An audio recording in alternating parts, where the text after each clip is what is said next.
We're live from Las Vegas. We're going to talk about the Sixers. They just signed LeBron James today. Should we bet them to win the NBA Finals? We have two co-hosts on tonight to discuss it. Can't wait to get into it. We have a potential Y2K pick for the Week 1 NFL slate. Can't wait to guess what that is.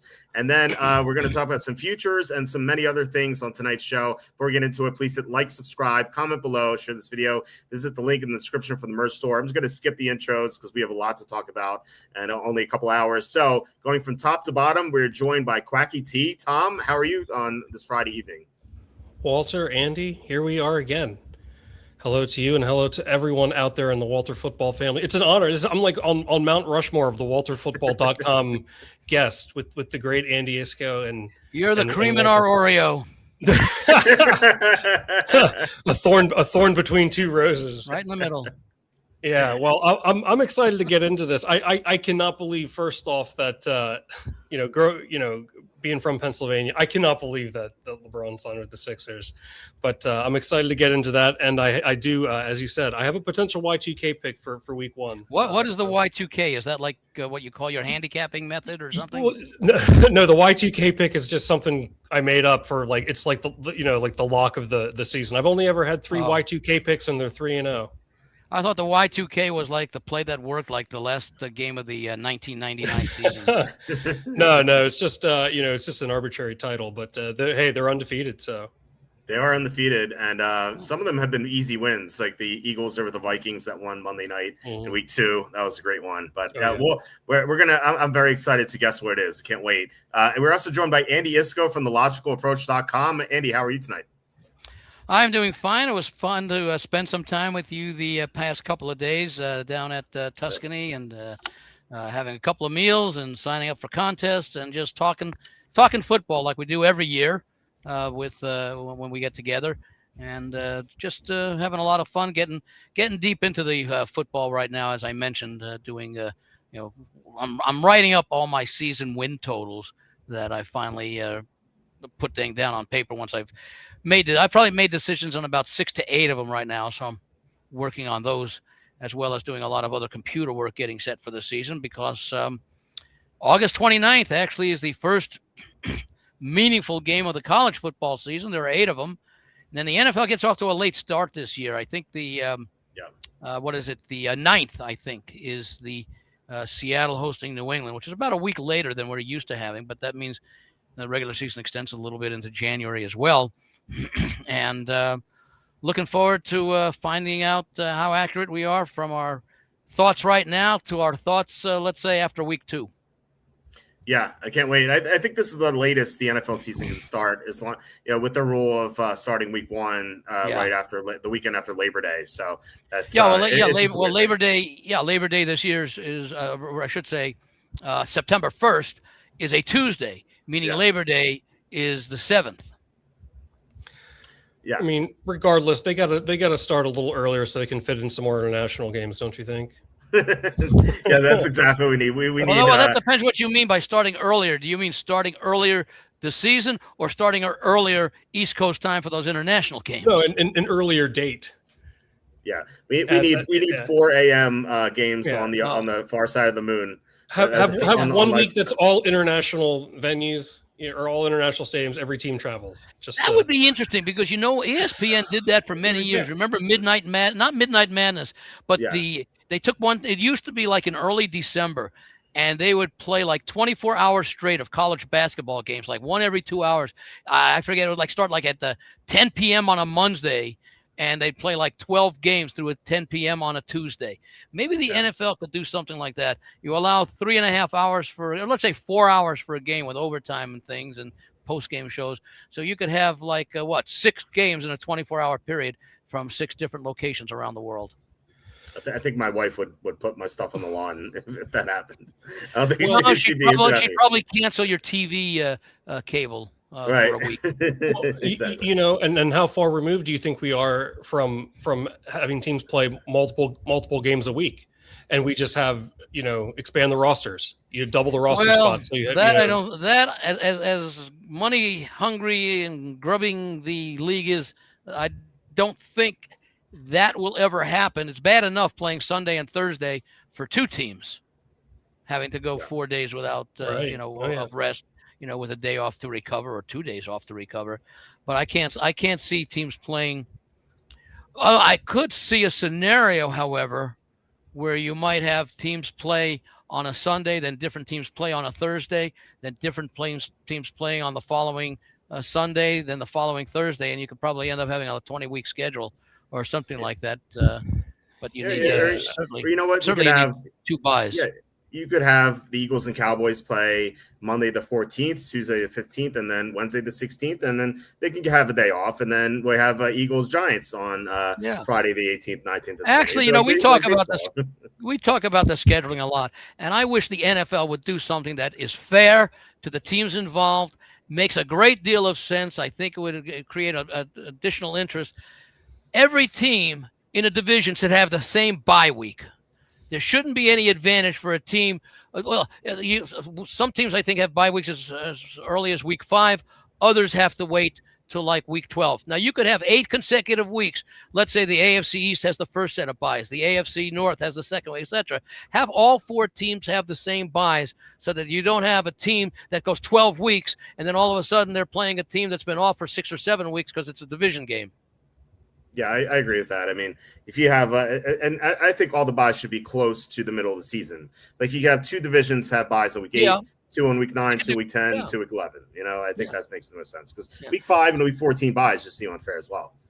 Yeah, I mean, I don't know how the Players Association would react. And remember, if you have 8 teams, and maybe you could do it on a year-by-year basis by saying, okay, we're going to give 1 bad division and 1 good division those the buys in a given week, so that you don't lose a lot of attractive a lot of what would appear to be before the season starts as attractive in-season matchups. So you want to give the AFC South and the NFC South the same bye.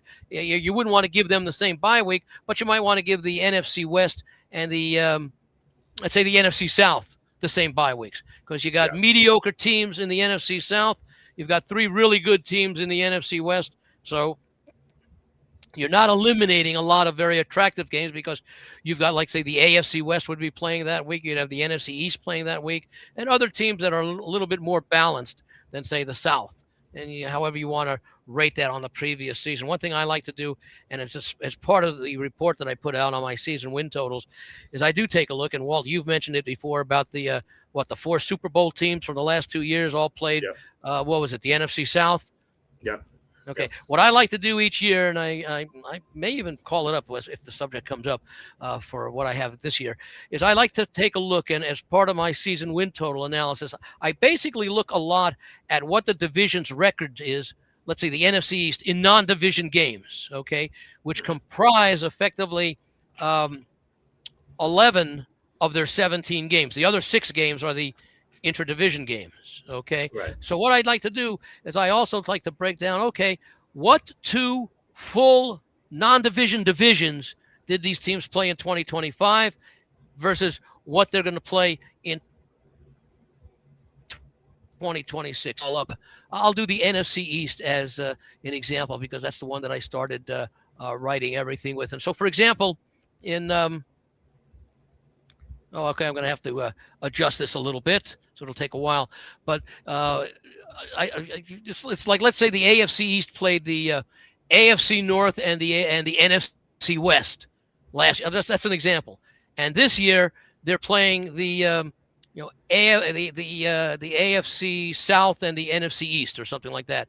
And that way you get a little bit of a general overall view as to how difficult was the schedule that they played last year, and versus what is the projected record of that division this year in their non-division games. It assumes a lot sometimes that you go 1-1 with each team in your division, which is why I really leave that part out when I rank the divisions. I base my rankings both within each conference and within the entire NFL based upon the non-division record of the team last year and the projected overall wins for the division this year, to get sort of an idea as to whether or not numerically, result-wise, our division stepping up or down in class relative to the schedule they faced last year in the non-division. Yeah, it makes a lot of sense for sure. But yeah, I mean, I think that we could jump to the NBA and then get back to the NFL because the main topic for tonight's show is, and then the person who's on the thumbnail, which took a lot of work, by the way. I really had to grind this one out because you only had like 3 pictures on the internet to choose from. ChatGPT was having a fit with this one. I don't know. It wouldn't cooperate, so I had to go to Grok. No. That's why it looks a little bit different. You would have had a better chance of getting useful information if you went to Gronk. Exactly. I mean, that's how bad ChatGPT was tonight. But I mean, if you guys have not heard, somehow LeBron has signed the Sixers 2 years, $8 million, and the Sixers are currently either the favorite or tied for the favorite, second favorite in the East. As you can see, the odds on the screen here, the Sixers are 10-1 on FanDuel. Downstairs, it's radically different. I'm at the Tuscany, so it's a Circa casino here. And Sportsbook NSA, they're plus 850. So a little bit worse, 8.5-1. DraftKings has them 9-1. So the odds all over the place. Last night, they were 12-1. So the odds moved. Congratulations to anyone who got the better number prior to the reporting coming out. I know there's some stuff circulating there, which is interesting. But the main question I have is, do you guys think that we should bet the Sixers to win the NBA championship? And how do you think they're going to do this year? I mean, if not, like, why do you think that? So let's go top to bottom. Tom, how do you feel about this? The Sixers betting them at 10-1. Well, first off, the first thing, and I hope that it's, this doesn't have the same outcome. Remember when the Sixers signed Andrew Bynum, and there were like billboards outside around Philadelphia, like, welcome Andrew Bynum, and he never even dressed. I forgot about that. I was excited for this. I'm a lifelong Magic fan, but being from Pennsylvania, I always like to see the Sixers do well. Don't bet it. This happens every time. It's like, oh, remember when LeBron joined the Heat?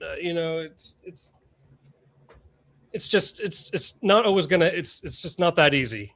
I think Oklahoma City's still better. I think San Antonio is better, and they gain a lot of experience. At least you would hope so. I don't know. I just don't think. I mean, the Rockets added Durant. And remember before last season, I remember I posted and I was like, this won't help them. I mean, is this really going to help the Sixers that much? I mean, I don't know. Don't take it though. It's like the whole super team. I swear it never works out. That's all I'm saying. Andy, what do you think? Yeah, I would be inclined not to play them to certainly not at the current odds. I think the odds of about a week, 10 days ago, I think the 25th, the Sixers were 21-1 to win the NBA championship. Now you're getting a guy over 40 who admittedly had a very decent season last year with the Lakers. He averaged, I think, 21 points a game, and played a good number of games throughout the season. But, fatigue is always going to be a concern. 1 year older, how much I'm sure he'll put the work in during the offseason to keep in shape. All these guys who respect the game, at least, and he's certainly one of them, put the work in. I'd say probably 90% of them do the work in the offseason. But, some issues with the supporting cast, although Maxey I like as a player, and, of course, Embiid is always the main issue as to how healthy he will be and for how long will he be healthy. As far as you look at these, there are other good teams in the East that are coming on. I think Detroit is a team that showed last year that they are an improved team. Cleveland is always a dangerous team. You have to like whatever Pat Riley does down in Miami with the Heat. And of course the Knicks, although it's awful difficult to repeat.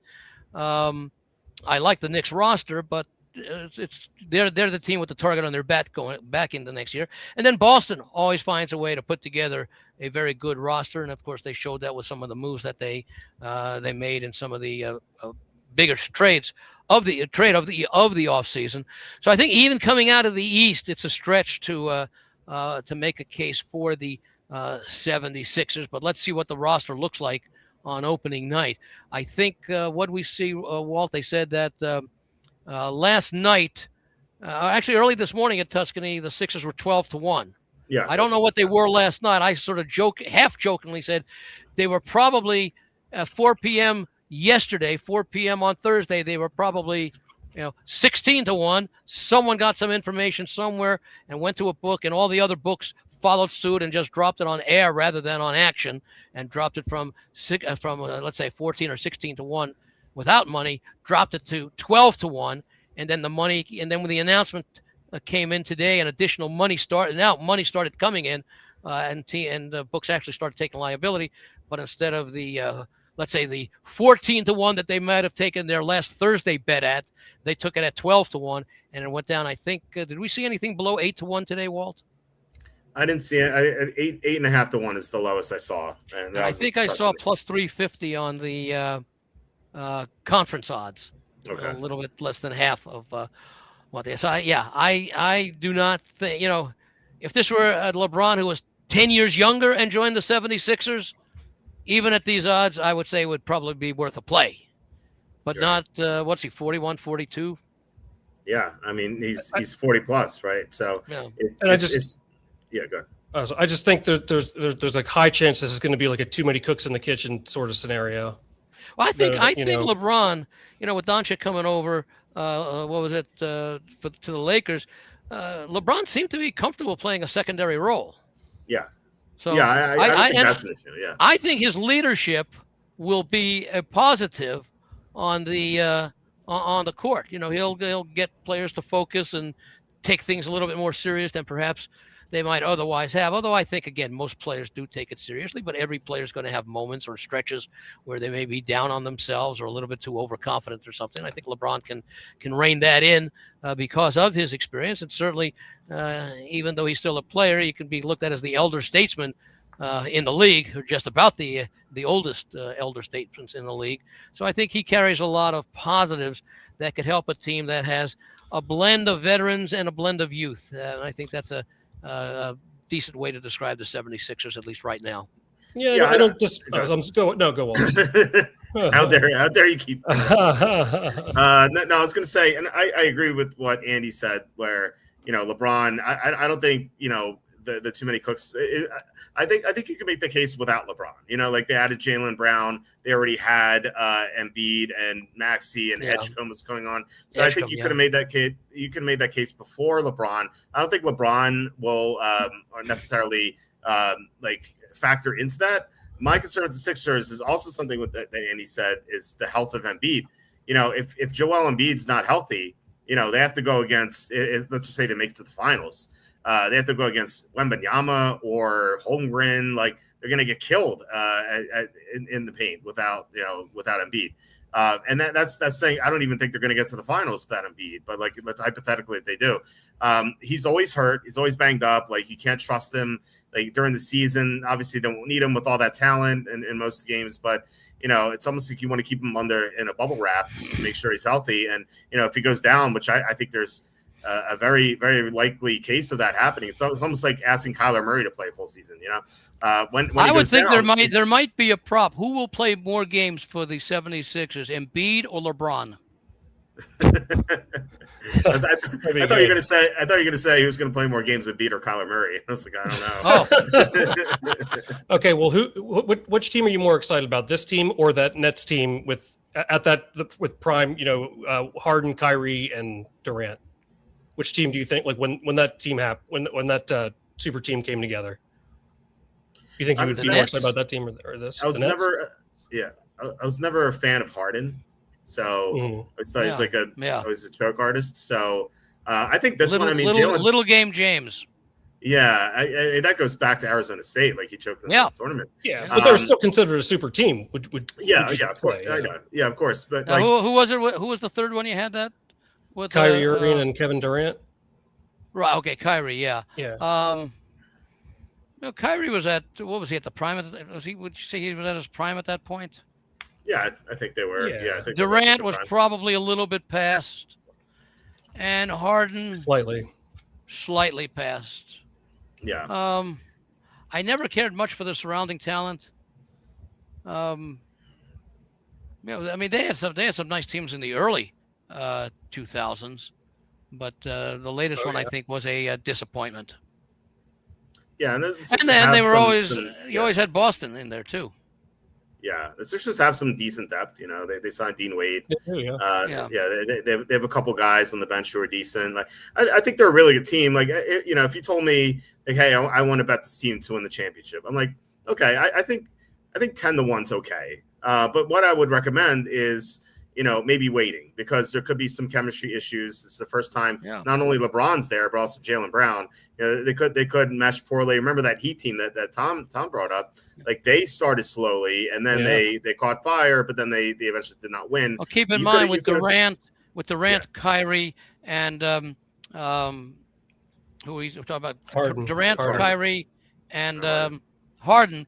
You got 3 number 1 players there, 3 guys. That's a lot of egos to mesh together. Yeah, that's true. Especially because they're at the point of their careers where they basically are the top guys on their respective teams before they all join together. And that's sometimes very difficult to get. You need to have one, hopefully 2 of the guys be able to at least put their egos aside, and I'm not sure that any one of the 3 could have. Maybe Kyrie a little bit. Yeah, and the Sixers have 4. The Sixers have 4 really good players. That's what I'm saying. You don't think you'll see any of that here? See, I mean, LeBron's so old that like he's not he knows he's not a number 1. He signed an $8 million deal. It's not like a max deal that he got. So he knows that was $8 million for 2 years. It's 2 years. It's 2 years, $8 million in total, but he has a player option after year 1. So if things go higher, then he can leave after this year. Okay. I don't think LeBron factors in. I think Jaylen Brown might, but Maxi's a great player, I think, but he hasn't been this established number 1 guy, and even before this year, there was Embiid there. So when Embiid was healthy, he was the face of the franchise. And then Embiid he's had so much disappointment that, I don't know.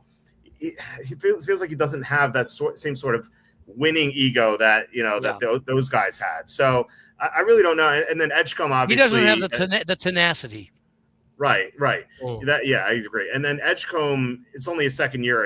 He had a great rookie year, but it's only his second year, so he doesn't have that ego either. So the Sixers have 4 very talented players who can with decent depth. So I think that makes them better than this Nets team. But then again, there are chemistry issues. Well, the only difference is that the Embiid factor. Go ahead.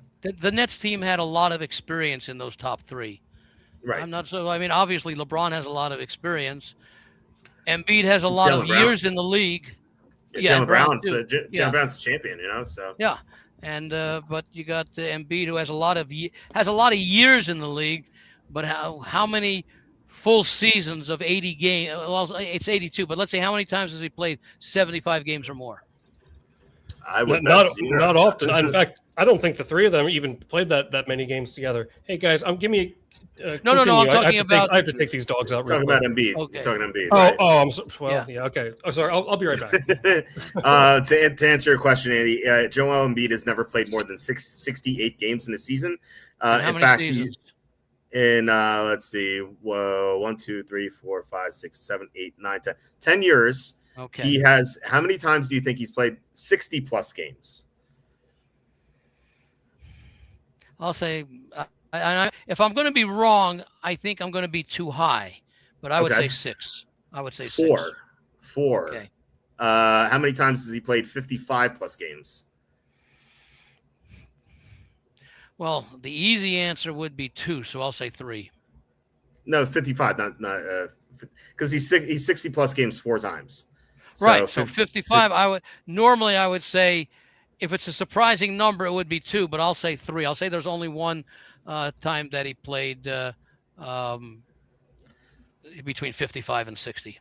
I meant like 60 plus and then 55 plus. I meant it was zero. So 0. Okay. Add 0 to that, so it's still 4. So in other words, what did you say? 4 or 6? Did you say for the? You said 4, right? So in other words, in 6 seasons, he played less than 60 games. Yes. Yeah. So wow. And here's the kicker.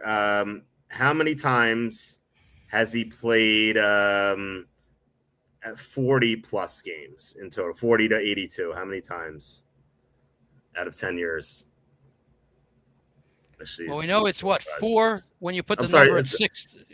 I'm sorry, I miscounted. It's 9 seasons. No, it's still 10. No, 3, 4, 5, 6, 7, 8. Yeah, 10 seasons. Okay. How many times has he played 40 plus games in Now 10 you said seasons. 60 plus games. You said was 4.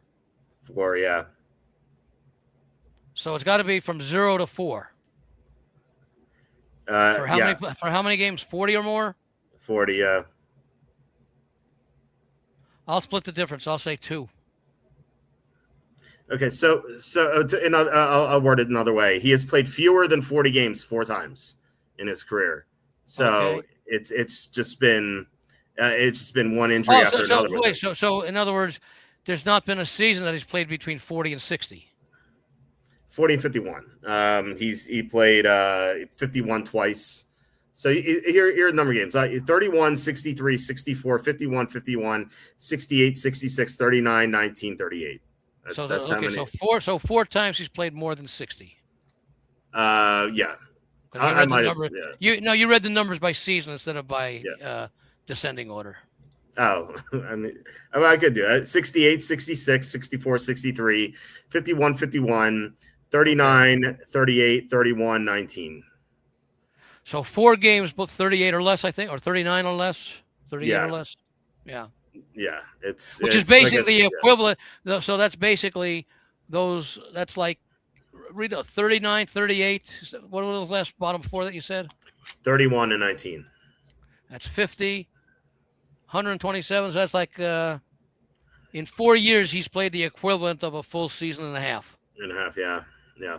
For the 4 least frequent seasons. And I think you said something like 55 and 51 or something like that, or 51 and 51. Yeah. So you like season and a quarter.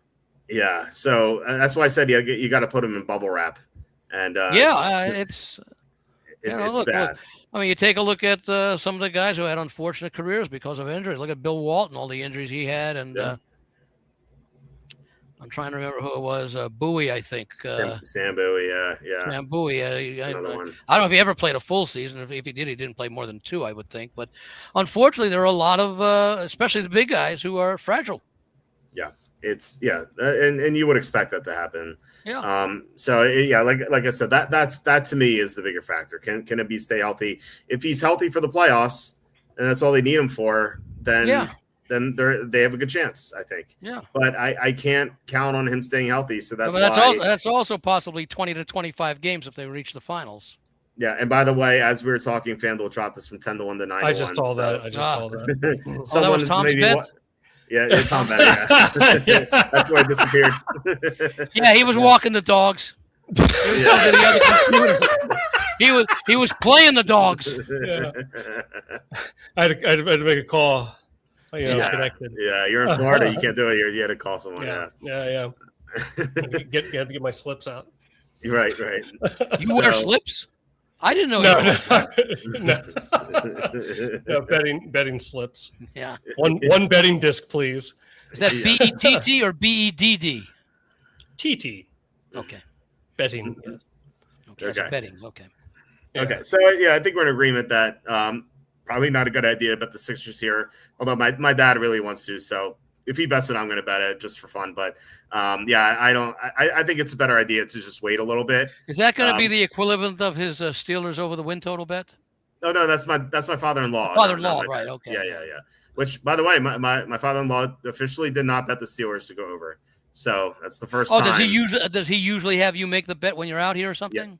Yeah, he always says, "Oh, you're going to Vegas, bet the Steelers over every single year until this year." And that's a bad sign. Wow. That's a very bad sign. Wait, see, that's the concern that I have is that everybody is so down on Pittsburgh with Tomlin gone. Yeah. And McCarthy coming in, Walt's 31st or 32nd favorite coach, I believe. That I could almost take the contrarian view and say that the Steelers won't be as bad as everybody thinks, and maybe they'll continue to win. What's in total this year? 7.5, I think, isn't it? Not the 8.5 that we normally see. Luckily, I have it right here, but I thought it was 8.5. Maybe I'm wrong. No, actually, I think it is 7.5. Yeah, it's the circus sheet, so I have to use a microscope here. The middle game. Yeah, it's 7.5. Yeah. What's the vig? Actually, it's really 8. It's really 8 because the vig is high on the Steelers over 7.5, but it's high on the Steelers on their 8.5 too. So it's an 8. You know what? Yeah. I like the Steelers over. I'm gonna take back what I said maybe a few months ago because, yeah, you know, McCarthy and Rodgers, their relationship has always kind of been rocky. But hey, at least they've had a lot of success. They won together. Yeah, they may not have gotten to a lot of Super Bowls, and I don't think they just and I don't think they just like were like, hey, Aaron, like we're hiring Mike McCarthy. Like I'm sure like they talked about it first, like you know what I mean. So like. I just think, but we don't even need them to win the Super Bowl. What is it, 8?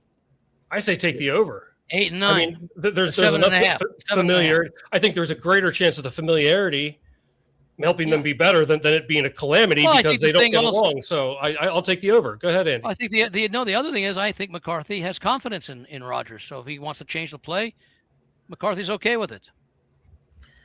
Guys, I think this is like going back to an old girlfriend. You know, it's like, oh, remember the times we had good times and everything. Yeah. And well, this was the one that got away for you, Walter. You get together and then like you have like one good date or something, and then you're like, oh, I remember why we broke up. You know, and it did not end well. It's not like one left. McCarthy was fired because Aaron Rodgers wanted him fired. Rodgers lost on purpose, I believe, to the Cardinals. I think he threw that game. Yeah, I think he threw that game on purpose so McCarthy would be fired. So that's the last time they played together, or coach/played together. So I don't know. There could be like 1 week, maybe week one. But that begs the question. That begs the question: why did McCarthy push for Rodgers?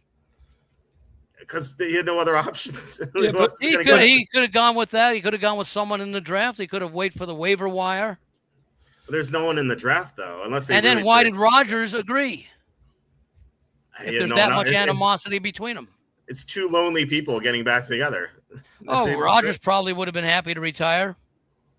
Well, I think he wanted to play over anything, you know. Yeah. I mean, he didn't have any other options, though.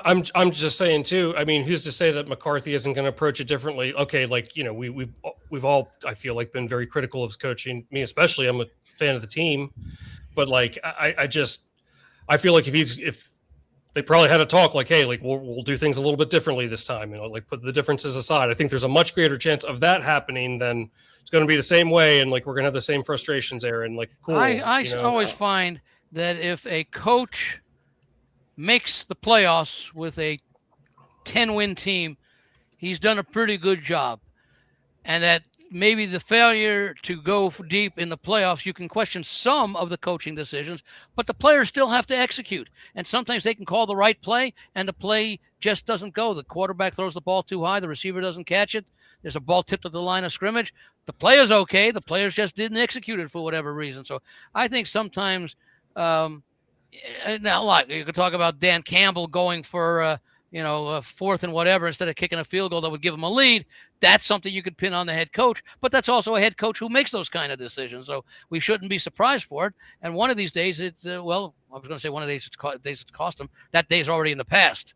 You know, there are probably some others as well. But sometimes I think that coaches get a little bit too much blame for, like even McDermott for Buffalo, who most people felt to be fired. He got this guy within, 2 plays of the Super Bowl. 2 different years? I mean, the players still have to execute. Yeah. Well, to go back to what Tom said for a second. It's like, oh, baby, I'm going to change. I'm going to take out the trash. I'll put more thought into our relationship. But there's more invested parties than this time. Yeah. Like there's front office that spot check this and stuff. Yeah, our friends miss being together. Let's get back together. It'll work this time. I'm with Andy. I think they'll exceed expectations. I expectations. I am betting like the under 5.5 if possible. Well, you had, I think, what did we have when we did our you had 4.5 and I had 8, I think. I can pull it up in a second. Yeah, I think I had when we did our first run through game by game. Yeah, it's still right here. So if this will load, yeah, here we go. There you go. Yeah, you had 8.5 wins. I had 4. Yeah. And it had nothing to do with the fact that Tomlin had all those non-losing seasons. It was going game by game, and a lot of it was where I had okay, they're going to win this game, they're going to lose this game, and I had a lot of toss-up games that I would split 50-50. I still managed to come up with 8.5. again, because I like a lot of the roster. I like the wide receiver and all that they got. I like the and again, I'm not as harsh on McCarthy as Walt is, and maybe a lot of other people. I may be in the minority. He got the Dallas Cowboys to go 12-5 in 3 of his 5 or 6 seasons.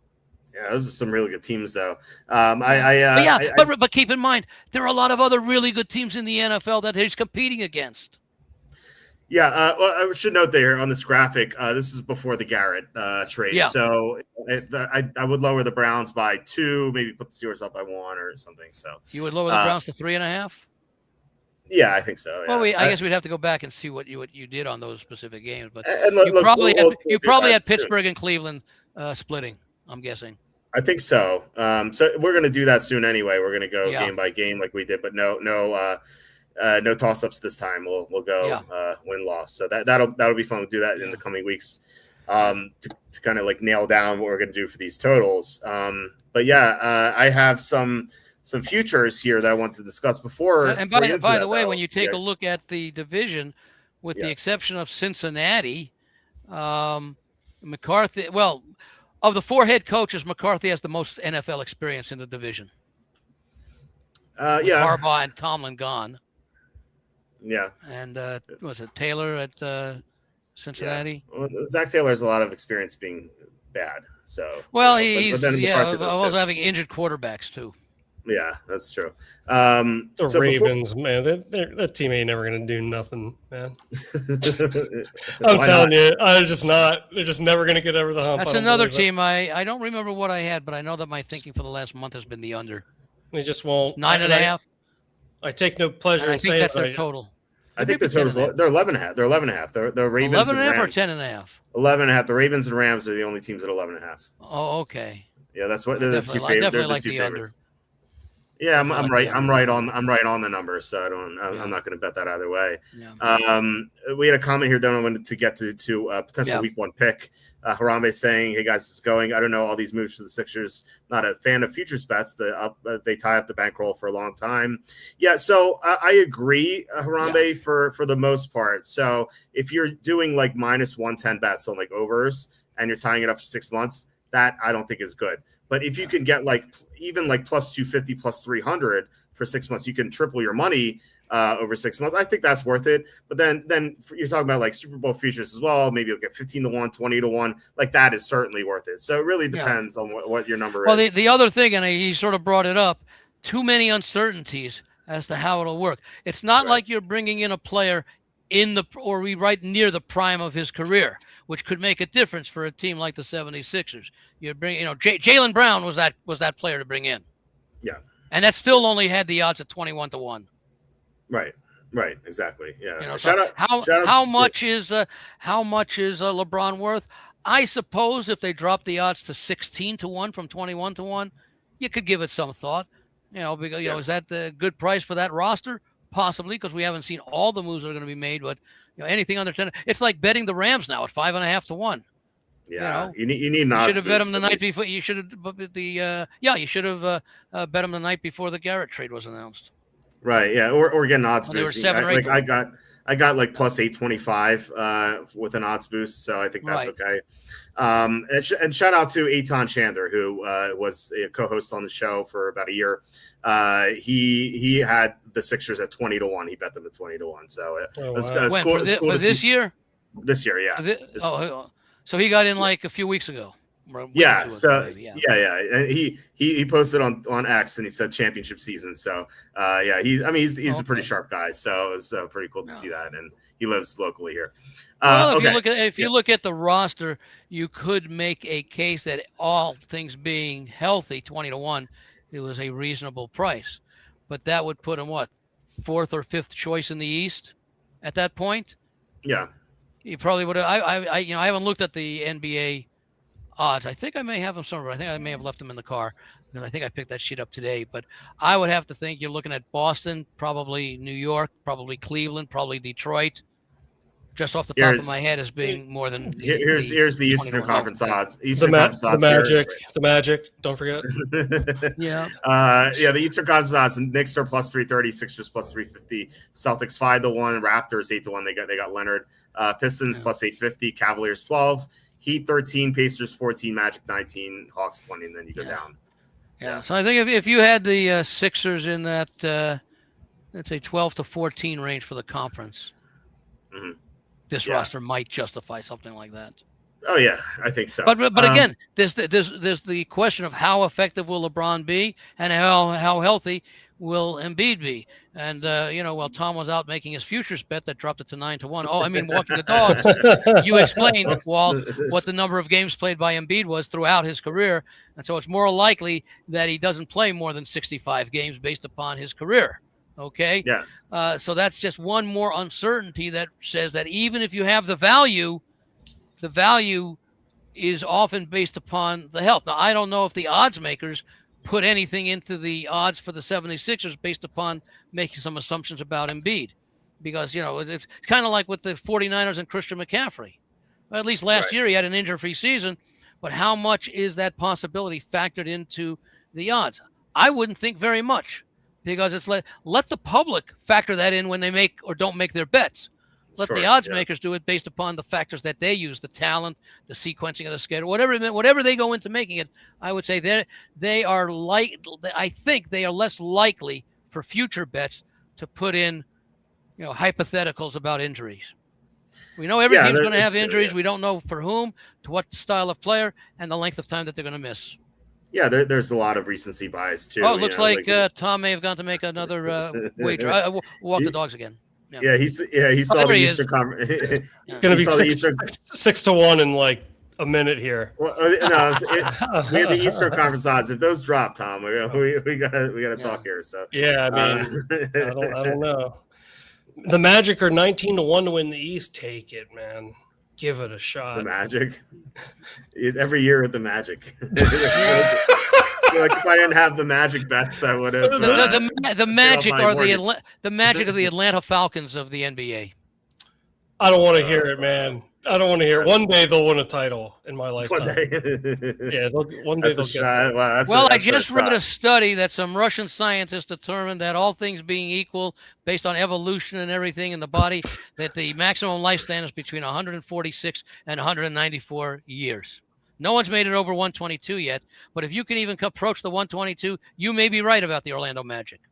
I mean, they got to get there eventually, right? I mean, I guess not. Look at the Lions have never. It's not like they're a bad organization. They're not, but it's just. They've had their moments. I don't know how thrifty they are as far as spending money.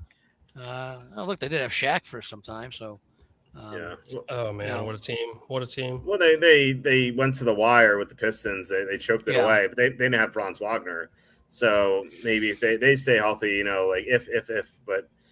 Maybe. I mean, look, they're not a bad team. I think they're an okay bet at 19-1, but there are a lot of good teams in the East, so it's hard to differentiate them from some of the others.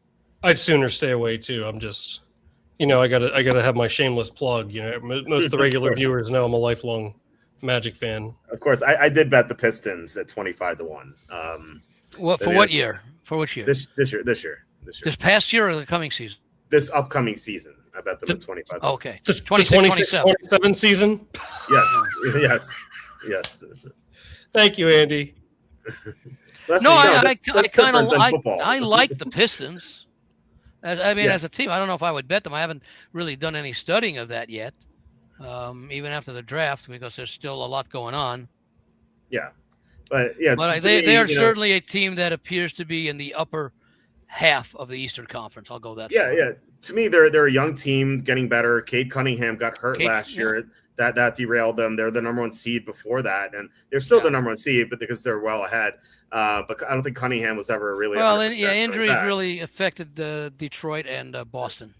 Yeah, that's certainly true. So, I thought they were a good bet. I mean, obviously, I believe the line moved ever since the Sixers signed LeBron today. I believe it's now still 25-1. Okay, who's that on which team? The Pistons. They're still 25-1. That's the NBA Finals. Okay, Yeah. Okay. So let's jump to another subject here, and Tom brought up in the pre-show. I'll tell you. But before we do that, which I think I now have for, well, go ahead and do it. I'll find that information. I'll slip it in when we start football. What information? Sorry. About the season wins. Oh, okay. Well, yeah. Well, Tom was talking about a game in week 1 that he liked potentially. Oh, okay. This is Y2K pick. So I wanted to guess what it would be. And real quick, I should say I have to bring this up. I may get kicked off online for like a minute or so because Tuscany charges you per the day, and I think the day is going to come up soon. So just saying, if I get kicked off, it'll only be for a minute. I don't know when that's going to be. When does your day start? Does it start at midnight or? Well, when I signed into the internet for the first time, and then when I re-upped it last night when I got back in from my adventures at the Excalibur and whatnot. So, were you jousting or? Yeah, I was jousting. It was a great time. No, I was at the Dragon's Lair, and I was buying toys for my kids. Oh, okay. They're back there. I got my son a battle axe, which is pretty cool. Cool. And my daughter got a magic wand with a stuffed animal attached to it. So it was a fun time because there's a lot of strange things that happened in that store. So it's part. I think it's part 7 of my Jerks of the Week. Yeah, part 7 of my Walt Goes to Vegas, which is up to 10 parts. I lived in the Excalibur for a month. You did? Okay. Yeah. So long have I been acquainted. Did you go see the jousting tournament? No, I did not. Oh, my wife took me to that for my birthday. We went out. Yeah, we went out here. Yeah, we went out here for one year for my birthday, and my wife took me to it. So it was. Did you enjoy it? Yeah, it was pretty fun. Yeah. Did you enjoy the chicken? Yeah.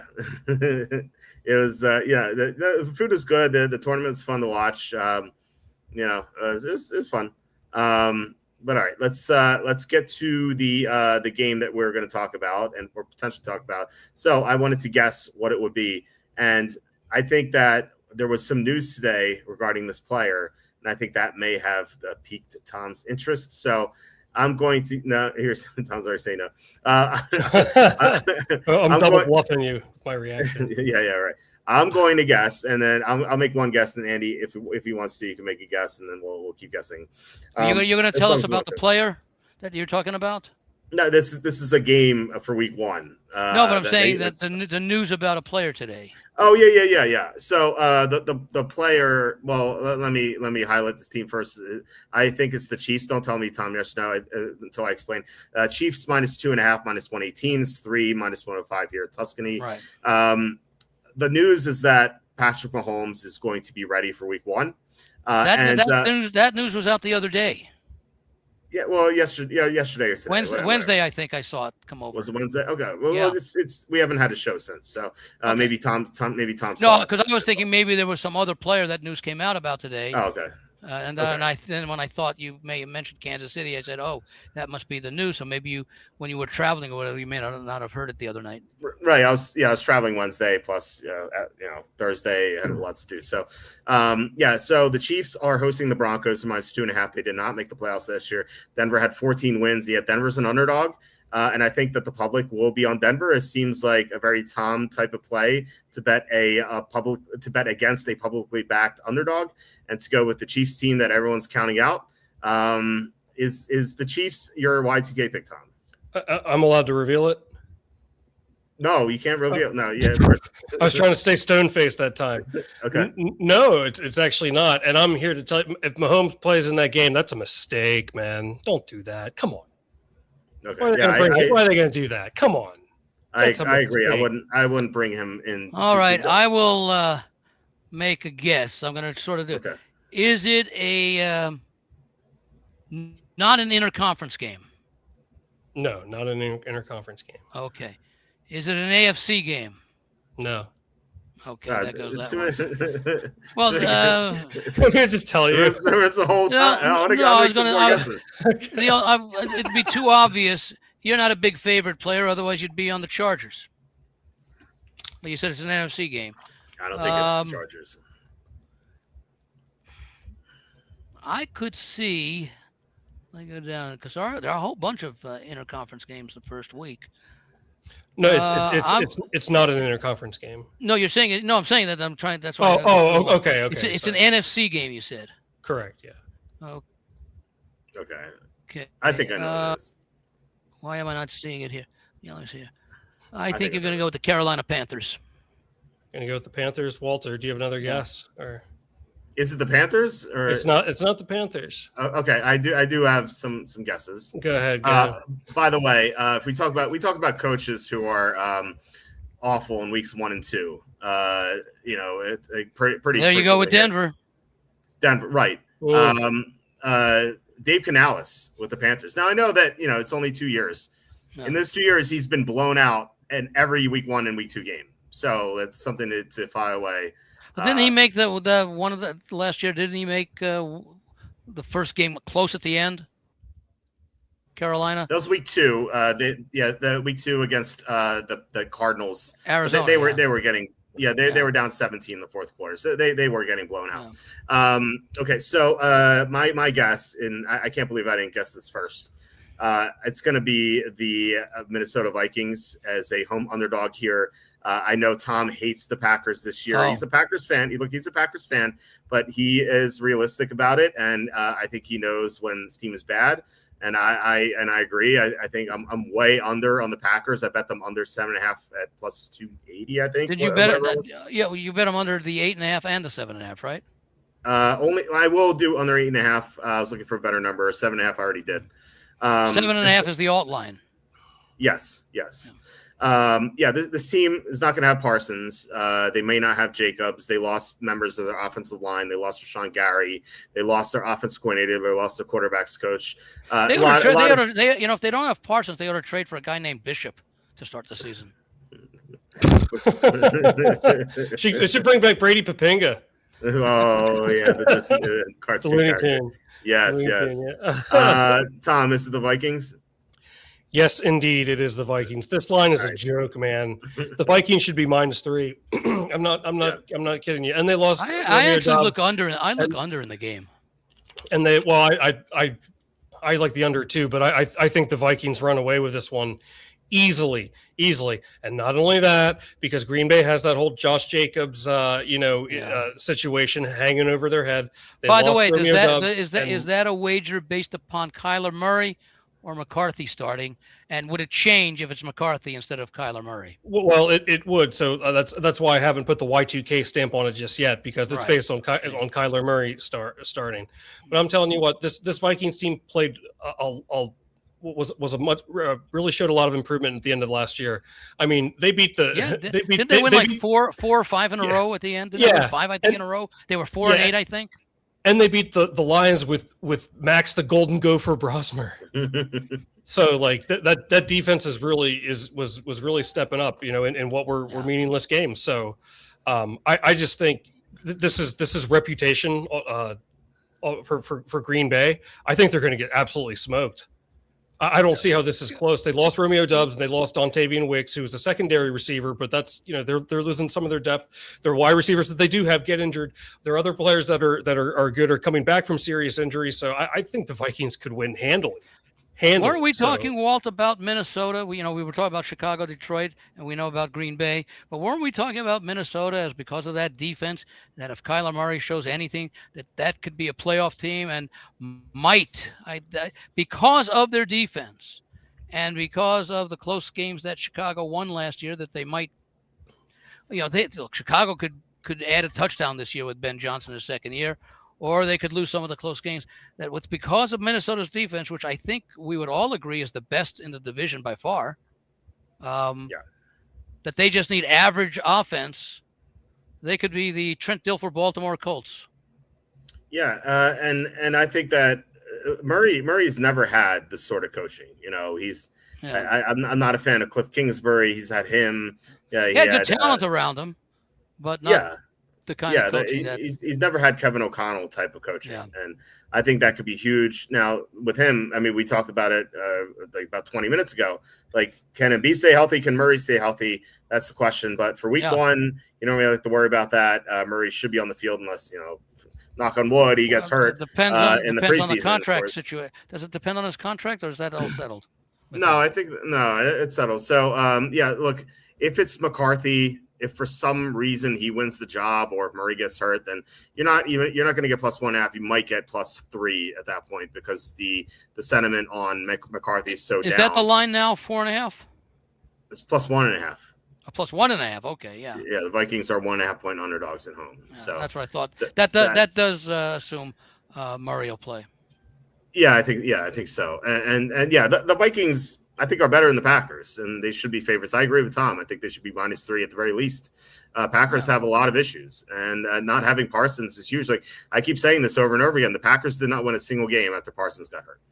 See, I would add to that because sometimes what I like to do is compare the units, and I say that, for example, Green Bay has the better offense than Minnesota, but in contrast to that, Minnesota has by far the better defense than Green Bay. Yeah. So, slight edge to Minnesota, and they're at home, and they're getting points. Yeah, and Jordan Love played in Minnesota a couple years ago. He got destroyed. The Vikings won by they won handily. He made it close to the end, but it was a blowout for. Yeah, there are always exceptions, but I always believe, kind of like they have it in baseball with pitchers having the advantage early. I always believe that defenses in general have the advantage early in the season. They just have to stop plays, but more importantly, offenses have to execute them. Yeah. And the timing can be off because that'll be the first time they're going, full speed, in the real game conditions than they did during training camp or preseason. Yeah. So, by the way, Packers are 1-4 in Minnesota the past 5 years. For what it's worth, not a big history guy when it comes to NFL, but it is noteworthy that they have issues winning there, and now they have a lot of problems with their injuries and stuff. And I believe a lot in history. Very often, if the coach, based upon the longevity of the coach and the quarterback. Right. Yeah, and it's been the same coaches there. It's been and the same by the way, Green Bay quarterback. It's just a factor. It's not a determining factor, but it's like a plus or a minus when I'm going through the various criterion that I use. Yeah, look, I mean, week one, it can be wonky. The Raiders beat the Patriots last year, for example. That made no sense. But I do think that Tom is on the right side here. I like this play a lot.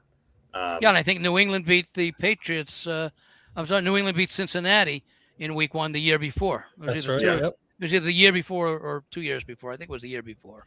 Yeah, and that's Zach Taylor, another coach who can't win in weeks 1 and 2, along with Sean Payton. So that's an interesting one as well, because you have those three teams. I mentioned Denver, I mentioned Carolina, and then you have Cincinnati hosting Tampa +3.5. If Tom didn't say NFC, then this might have been one of my guesses. I would have got Minnesota first, but I think Tampa Bay +3.5 looks pretty good. I'm wondering, about these coaches that have issues in weeks 1 and 2, especially week 1. I wonder how much that may be to a lack of the detailed preparation for your week 1 opponent that you've known since the middle of May, in some cases even maybe a little earlier.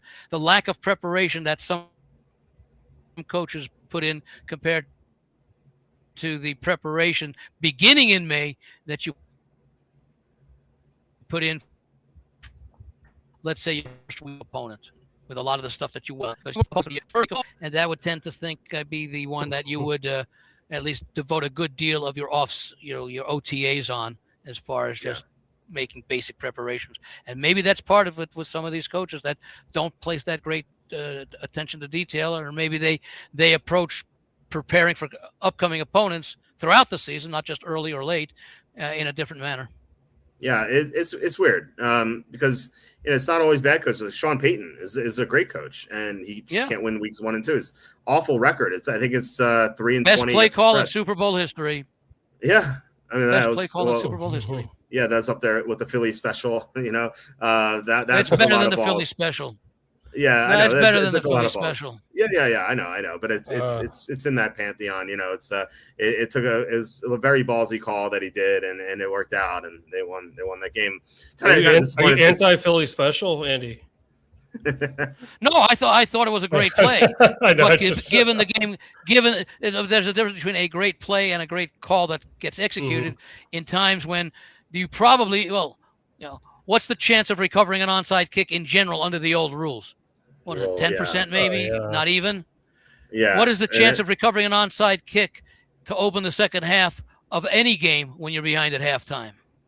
Yeah. And now, and it's the Super Bowl, and you're down by what, double digits, 10 points or something? Yeah, I forgot the margin was, but now you can't even do that play anymore. Yeah, which I have my issues with the NFL, but for a lot of the part, I agree with a lot of what they do. I like the fact, for example, that they end the season with with divisional games in week 18. I'd actually like to see them end the season with the final 3 weeks all division games, so that basically every division in most instances will be settled in the last 3 weeks of the season, which I think would be great as far as the ratings, the interest, the betting volume, etc. But the decision that they made to eliminate taking away the fourth preseason game, I didn't care one way or the other, because people didn't play in the fourth anyway, and I don't mind having an extra week to evaluate week one and evaluate all the roster moves that occur after that fourth week of the preseason. But the rule, it's equivalent to baseball putting a runner on second base to start extra innings.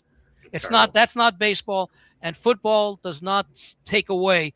It's kind of like when baseball. The other thing I didn't like about baseball, not quite as bad as the second base rule, is eliminating the shift. Hey, these guys are major league hitters. Make them learn how to hit the opposite way. Don't take away a defensive stretch. It's kind of like when the NBA for many years outlawed the zone defense. Hey, it's still 5-on-5. How about the 5 guys with the ball find a way to take away, exploit the areas that the zone defense takes away? Okay, do that. But in the NFL, you're talking about a game where, again, it comes down to strategy, and you should not be able to take away any potential play call, even if you want to go for it on 4th and 15 from your own 1 yard line. Yeah, I couldn't agree more. Yeah, go ahead. Sorry, Walt. How about I was just going to say, before you continue, I had no problem when they adjusted the kicking rules, other than the fact I don't think that the kicking team should be able to stand back. I think they should be able to go as soon as the kick is made. But I didn't have any problem where, if the ball goes out of the end zone or you take a knee, that the ball goes out to the 30 or 35 or whatever, it goes out of bounds. That I had no problem with. Yeah.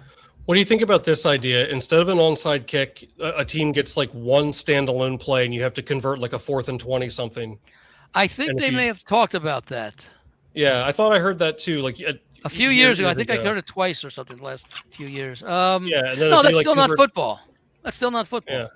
Yeah. I mean, it's I would like to see some change in the defensive pass interference. Unless it's blatantly obvious, I think it should be maybe a 15-yard penalty. Yeah, because sometimes those calls are so subjective. Unless it's like because even there are some calls that aren't made where the guys are jostling and one guy's got one arm over the other guy to prevent them. But and they're both looking back towards the ball. The play happens so quickly that I think that pass interference calls should be able to be reviewed. If they're more than say 15 yards downfield. Didn't they do that for like 1 year? Or they're like, they're like, no, I had enough. Yeah, I think that had to do. Was that the Minnesota New Orleans playoff game that did that? Rams Saints game. Yeah, Rams and Saints. Yeah. In 2018. Yeah, that was a shame. We kept Drew Brees out of another Super Bowl, which would have been fun to see. But no, I agree. It's not really these changes are not football. Like, might as well have the players wear bras and put aluminum hats on and have balloons and hug each other. Or pretty soon they'll. I don't think it's that far. Pretty soon they'll play flag football. It's an Olympic sport after all. Yeah, that's true. That's true. It is. Yeah. That's true. In fact, I think the national championships are this week on the NFL Network. It may be the women's flag football. I'm not sure if it's women's, men's, or a combination. I think NFL Network is doing that this week. I saw some promos for that. Yeah. Nice. I don't have the TV on here in Las Vegas, so we should all go to the Pro Bowl together this year. Oh, God. Is it being resurrected? Just in your mind, maybe? Yeah. No, they have it. They still have it in Orlando. Oh, it's bad now. It's like. Is that the game, or is that just a skills competition? Well, now there's I think the game is an actual flag style football game of last year. But you know what? The last few years, I haven't watched that much of it. It looks more like, remember that show Guts? It looks like an obstacle course of just things happening. It's kind of. How about the third place game for the World Cup? What's the meaning of that? 6-4. Well, the NFL used to have something similar back in the day, but even more recently, the NCAA used to have a consolation game between the two teams that lost in the semifinals, and they did away with that 40-something years ago in the 1980s. In fact, they did away with it the year before I was at my first Final Four, so I didn't get to see the consolation. Oh, wow. Game. Or maybe it was the year after. I forget. No, I think I didn't get to see it that year. I was thinking of 2 years earlier, but I think it was like 82 or 83. But the other one was that the NFL used to have something called, and they actually called it this, the runner-up bowl. The two teams that, and I think this was before the merger. I'm not quite sure when they did away with it. It probably had to do with the merger, but it was on the NFL.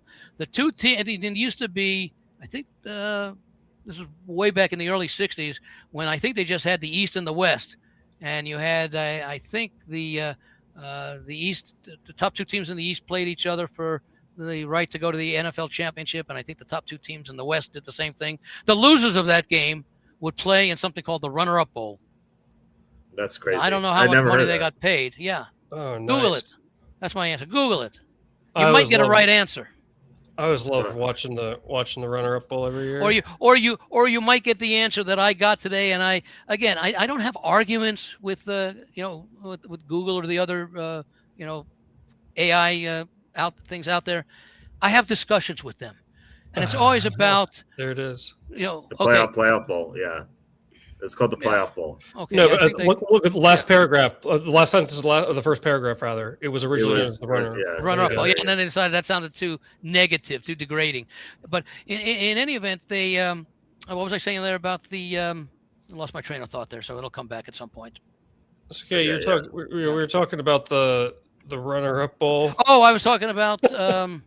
No, I forgot it again after the runner-up bowl. I do it. Was going don't sweat, Andy. I do it like at least once a show, man. I'm losing my. It'll come back to me. Unfortunately, 3 a.m. and then I'll write it down. I'll forget where I put the. Don't sweat it, man. I do it all the freaking time, man. It's like that. It's like that Seinfeld episode where Jerry writes down a joke and he can't read it, and he asks around. He's like, "What does this say?" He's like, "Knicks 103, Celtics 101." What did I write that down for? Yeah. Have you ever forgotten that you were live? No, but I forgot what day of the week it is, because to me, every day of the week is the same. Yeah. No, that's happened to me too. There were a couple times when I streamed video games, I forgot I was streaming, which was so rare because I talk nonstop. But then I was like, kind of got concentrating on the game, and like a minute goes by, and I was just looking around. I was like, oh shit! Like I'm still. I was like, oh sorry everybody. Like I have a crowd to entertain here, but you just get zoned out. That happened a couple times. I almost forgot. At least you weren't like that CNN guy, that Tubin guy. Yeah, the one that suspended him for like 2 years. Yeah. Well, I almost forgot to come. I almost forgot I was doing the show when I was off betting the Sixers. Yeah. No, I'm just joking. Speaking of betting futures, I had this list from Circa, Tuscany. Yeah. By the way, we were talking about, I think, Minnesota as being a potential value play in that division. When you and I were I think so. yesterday, I think it was. Yeah, Minnesota's 5-1 and at Circa. I didn't check the other numbers there, but do they still? What'd you say? They still have Brosmer on the depth chart? They do, yeah. And actually, there was a report the other day saying that the Vikings were pleased with his progress. So I quoted him like, "Please let." Hey, Diego Pavi is available. Oh my God! Yeah. Hey, don't sleep on the Golden Gopher, man. Do not sleep on the Golden Gopher. I'm going to sleep on him. We made a big bet betting against him against Seahawks. You're going to sleep on him. I'm going to bet against them. So Vikings are going to run away with that game so long as Kyler Murray started and there's no weird injuries before then. I'll put the Y2K just to put a bow on this. I'll put the Y2K stamp on it before week 1 on the show. But that's what when you know the starting quarterback. Exactly. By the way, I did recall what I was about to mention. Oh, rip it. And I just forgot it again, but no, I remember it. When I was talking about I was talking about arguing with the artificial intelligence. I was talking about, and even today, like an example was, I was talking about I forget what I was talking about, the time that something was going to start, and I think it was maybe it was I'll say, for example, like, okay, at what time does the first game of the NFL season start? And they say it's going to start on Wednesday, September 9th at 5 p.m. Pacific Standard Time. And I said, wait a minute. Don't you mean Pacific Daylight Time, not Pacific Standard? And the bot comes back and says, you are correct. It is 5 p.m. Pacific Daylight Time. I apologize for the error. And then I found another error in that same thing, and I apologize for that too, the bot and all that. So, and I joke about it, but really, if you don't know the answer, or you don't notice something, do any of you read the New York Post online? No. It's like quote unquote legitimate news with a National Enquirer basis. Really? On all these bizarre stories, and they have an app out there, and I read it, and they do no proofreading at all because the grammar in their headlines makes no sense. What they probably do is they just have a spelling check. Oh, okay, because the words that make no sense are correctly spelled, but not for the context that the headline is being written. So that's the danger. And now I just don't want to go to a doctor in 10 years if I'm around and find that he has he got his doctorate degree from a school that was an AI school. Claude AI University. I remember very rough. I used to work at a grocery store part-time, and I would just work once a week. So and then you had the same career as Kurt Warner. Exactly. Yeah, I'm on my way up, man. But I would always, before the store opened, I would go through the aisles and always read those tabloids. Mm-hmm. And it's like what do they got this week, sort of thing. And one of it, remember Jean-Benet Ramsey, and it said on there, is it Jean-Benet's killer found? And as I was working, what did the killer find? Yeah. As I'm working, this girl comes through my line, and while I'm scanning her items, I can see she's looking at that tabloid, and she's like, "Oh my God, did they really?" And I'm like, "No." Well, that's the real news, though. Yeah, but if you would have heard that anywhere else before the tabloids. I don't know. I mean, Men in Black told us the tabloids are the real news, so I'm inclined to believe the tabloids. I actually watched that the other day. Are you guys familiar with The Onion? Yeah. Oh, sure, yeah. The parody.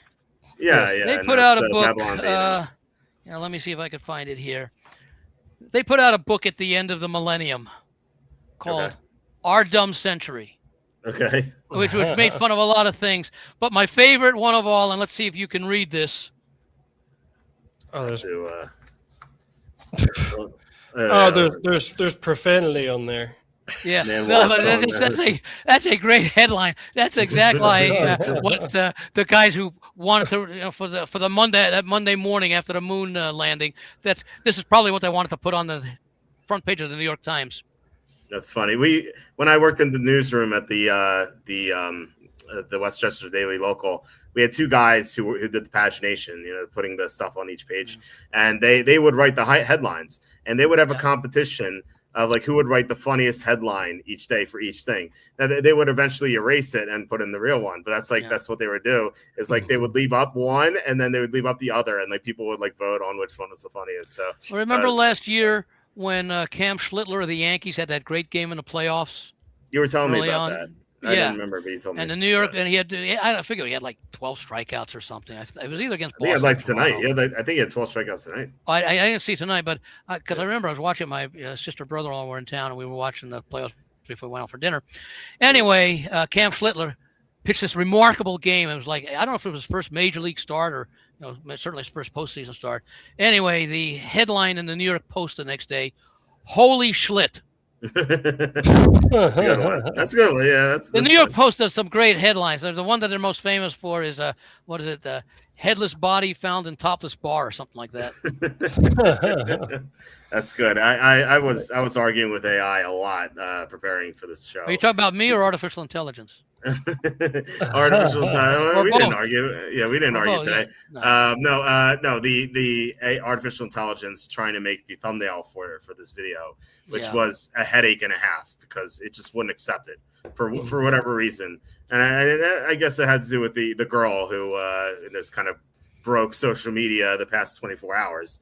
They said it was like sexual content. It's my request is just to have LeBron wearing sunglasses, looking sassy. That's my only that's my only prompt. Is like this is sexual. It's a sexual prompt. Please retry. It's like, how's it sexual? So that was really frustrating. But I went to if you could have had an AI do something of him burning a New York Knicks jersey. That would have been cool. Yeah. So anyway, with a 76ers cap on.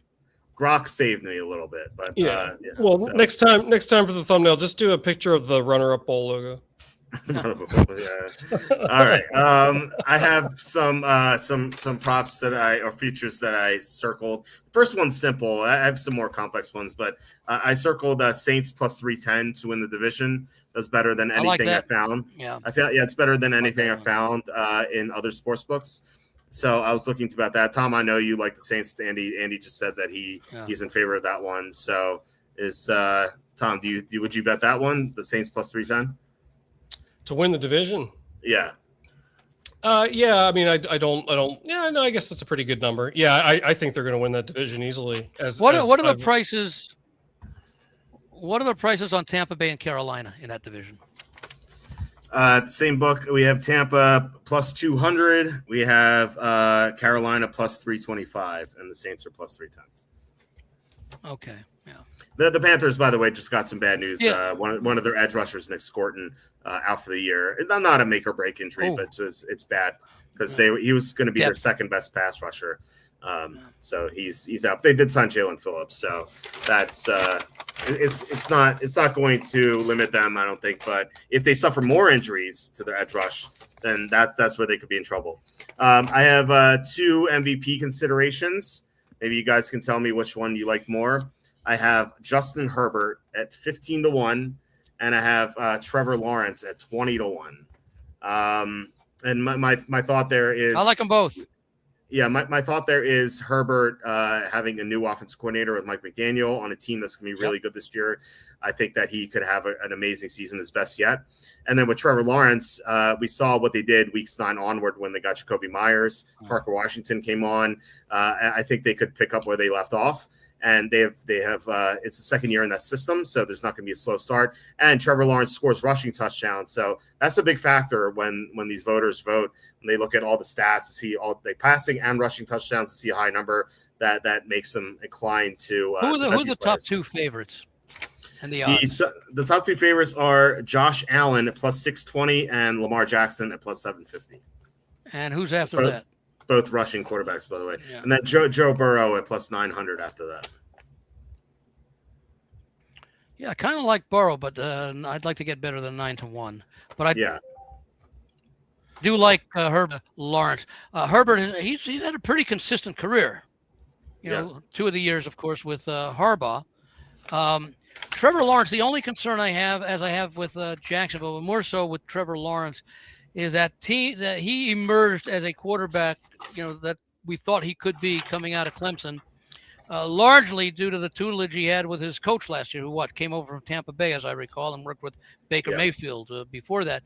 My only concern were a lot of the defensive coaches, coordinators, etc., able to pick apart Trevor Lawrence's games from last year when he excelled and compare them to the years when he didn't have that good coaching. What were the flaws that he showed in those years? Because he's been in the pros now 7-8 years, I believe. He was in the 2000 draft. So, 2001. Sorry, 2001, 2021.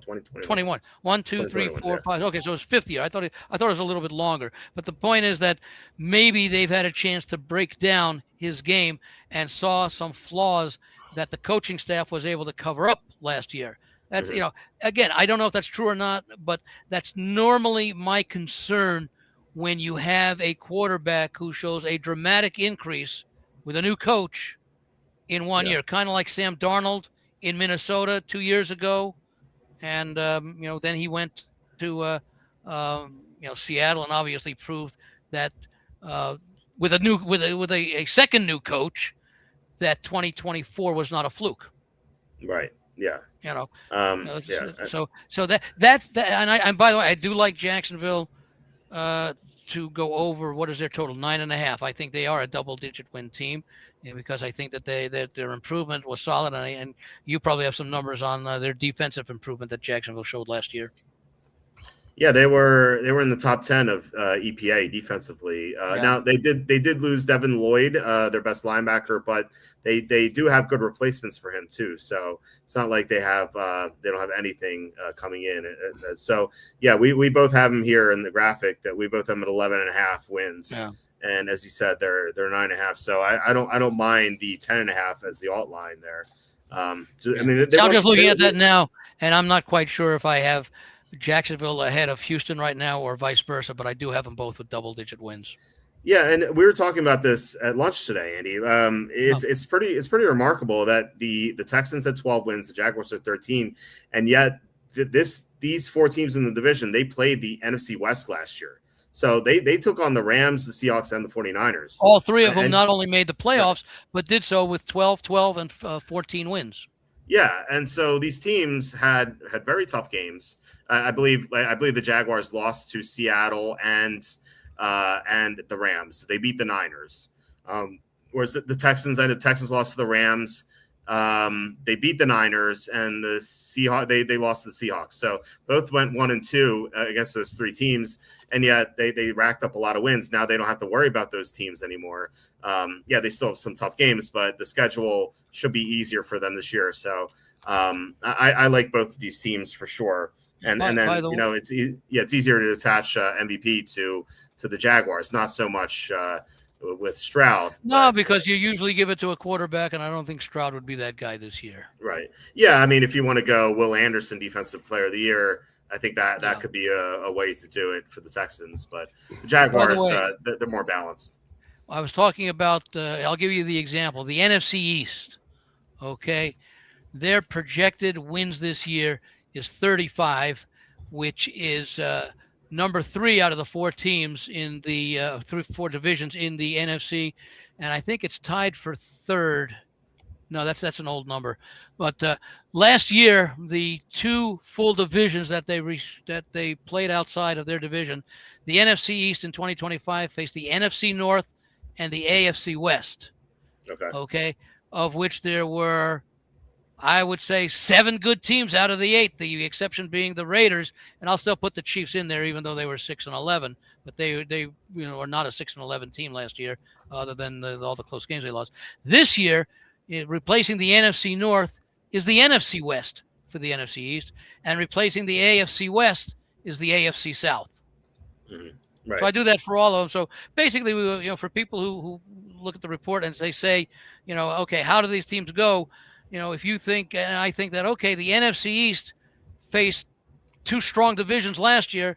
This year they face 1 strong division with 1 weak component, Arizona, and the AFC South, which I would say has 2 very good components. If you believe Jacksonville last year was not a fluke, 1 decent opponent maybe in the Colts, and then 1, I would say, weak but improving opponent in facing Tennessee. So maybe overall the schedule, the non-conference common schedule for the NFC East is not that dissimilar from what they had last year, because you could say the Raiders last year was the 1 week out of the 7. Kansas City record-wise might have been the 2nd, and in this year you're talking about Arizona being the weakest team that they played, and instead of the Raiders, and that you had Indianapolis, and then you had Tennessee, perhaps comprising the other 2, Kansas City, and maybe one of the weaker teams in the other division. They played the NFC North, which although again, I think Kansas City is like Detroit. Although Detroit was 9-8 last year, Kansas City was 6-11, but those are 4th place teams this year. So Detroit has a nice schedule. Yeah, and the Chiefs do as well. Well, the Chiefs. No, the Raiders had the easiest schedule, but the Chiefs have a decent schedule at the number 3 last year instead of 1. And the Colts are a big mystery. I don't know how you handicap them, but they got more bad news. Jonathan Taylor is holding in. He said he's there, but he's not practicing. I thought I saw something in the last day or 2 that Daniel Jones is expected to start week 1. Yeah, we'll see. I mean, he could start. He may not be effective. That's the question. How effective will he be? Well, the thing is, if they don't think he's going to be effective, they wouldn't start him, because they would most likely say he's not ready. Maybe. I mean, the Redskins did that with Robert Griffin back in 2013, and that didn't work out. He just came back way too early. And Jones didn't get hurt in September. He got hurt in December. Yeah. And it was pretty late That's in when the year. he had the surgery in December, right? Was that an MCL? Well, no. First he fractured his fibula, and then he tore his Achilles. So so Achilles worse than a knee injury historically for quarterbacks. So and running backs, it's pretty tough to recover from. So it's tough, and we saw the Colts not being able to run the ball when they had bad quarterback play, and if Jonathan Taylor's holding in and not practicing, Pittman. Right? No Pittman, no Alec Pierce is hurt too. Yeah. This team could be in serious trouble here. You always point this out, Andy. They always start well and then fade. They may not start well this year based on these injuries. What price would you need to get in a head-to-head matchup with who will have the better records, Titans or Colts? Well, we have it on the screen. What would you need to play the Titans? We have it on the screen here. So not much. I had Colts 5.5, Titans 4. So I would say. And I had them both at 4.5. Yeah, you did. So plus 120, maybe plus 130. Yeah, plus 130 sounds about right. Yeah. It's pretty rough for the Colts. I mean, the Titans don't have as many questions as the Colts.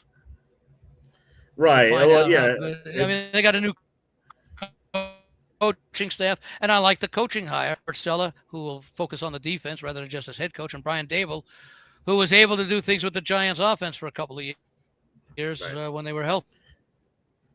Yeah, they don't have as many questions, but they have one of the bigger questions, which is can Cam Ward improve? And there was a negative report on him in the offseason, but who knows about that? That could be an old story at this point. So, Tom, were you going to say something? Yeah, go ahead. Yeah, I might actually have some interest in in the Colts week 1 actually against the Ravens. Yeah, the Ravens. Well, they have a new coach, so this is not John Harbaugh having that great week 1 record. Colts in week 1 face the Falcons, I believe. No, I'm sorry. I was looking at preseason. Yeah, the Ravens. Yeah, I was looking at preseason. Yeah, plus 3.5. I mean, I don't know, man. Like if we knew that Jones was healthy, then sure. But like if he's playing on one leg and Taylor's not healthy, and that offensive line lost talent, Pittman's gone. Pittman's gone. Pierce is hurt. He may not play. I don't know. I mean, I'm not dying to take the Ravens or anything, but yeah, and I'm not. I might look closely. Depending, what's the line on that game? Do you have it, either of you? It's up there, 3.5. 3.5. I'm slightly intrigued. If that goes to 3, I might be interested in the Ravens. I still think they're a decent team, but I am negative on them for the overall season. But they've got such a again. If I take a look at the and let me see where you are on this, Walt. Baltimore offense, then the Indianapolis offense, and I don't know. I would say the defenses aren't that far apart. Yeah, the Colts have they brought in Sauce Gardner, and they still have DeForest Buckner, Laiatu Latu. Where did they rank? Where did both rank last year? I closed everything down because I was on the flight. I'm pulling it up right now. The Ravens ranked 9th in defense. That's surprising. And the Colts were 23rd. That's not surprising. Yeah. So maybe the Colts maybe the Ravens still have a slight edge over the Colts. And they have a defensive head coach now too. And a new head coach after 18 years or 17 years with the old coach, where things kind of wear off, wear thin after being hearing the same speeches over and over, the same phrases. Am I back here? There we go. Yes. Yeah, I told you I'd be off for a minute. It was only 10 seconds. So. Oh, is that for the internet? Yeah, that's been, yeah. Okay. I had to re-up it. It's they charge you per day here. Yeah, you can get basic. You can get basic internet for like free, but it's so slow. It's not worth it. And so, by the way, do you guys like Larry David? Love Larry David. Yeah. Seinfeld, Curb Your Enthusiasm. He's doing this American history thing in coordination with the 250th anniversary. I saw that for America. Did you see it tonight? You saw it? Is it good? Well, I saw the ad, but I didn't. Oh yeah, no, this is I think the 5th out of 7 that I think they're going to have, and the one tonight they did 2 of them. One was a reenactment of the shootout at OK Corral. That wasn't all that good, but the second one they did was the assassination of Abraham Lincoln, and Larry David plays like his one of his presidential advisor who first tries to talk him out of going to the theater and then tries to talk him into going to the theater, and it's hysterical. And then they show Mary Lincoln going mad and crazy and not getting out of the White House after the assassination and everything. It's really a very, very funny one. They've had a few that were really good. Yeah, I think I checked a couple of them with.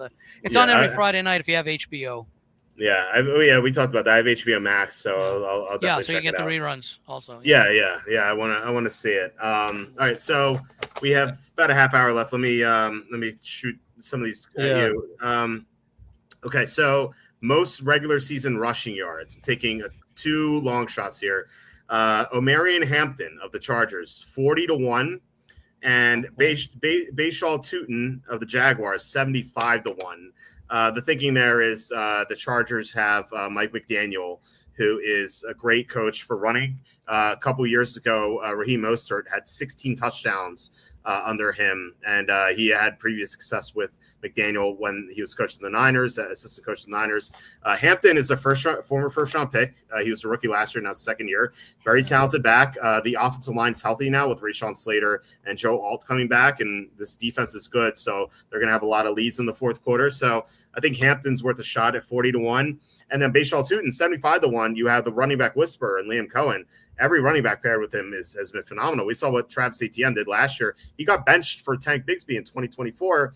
Then 2025 comes in, Liam Cohen goes in 2025, and then Etienne just goes off. He has a great year. I thought you would go with Doodle because of the name. Doodle. Yeah. So and Tootin, I think he's going to be the guy. He's very explosive. I like him a lot. Jacksonville's offensive line's good. Team's good. Again, like the Chargers are going to have leads in the fourth quarter. So 75-1 on Tootin, Hampton 40-1. What do you guys think about those 2 long shots? Well, my question is, are either of them going to be featured backs that'll get like 60% of the carries? Yeah. Well, Hampton, certainly, yes.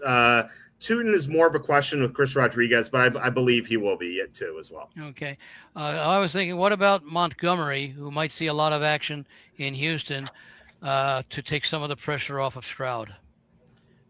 Dave Montgomery. I saw it on the next line. I didn't say it.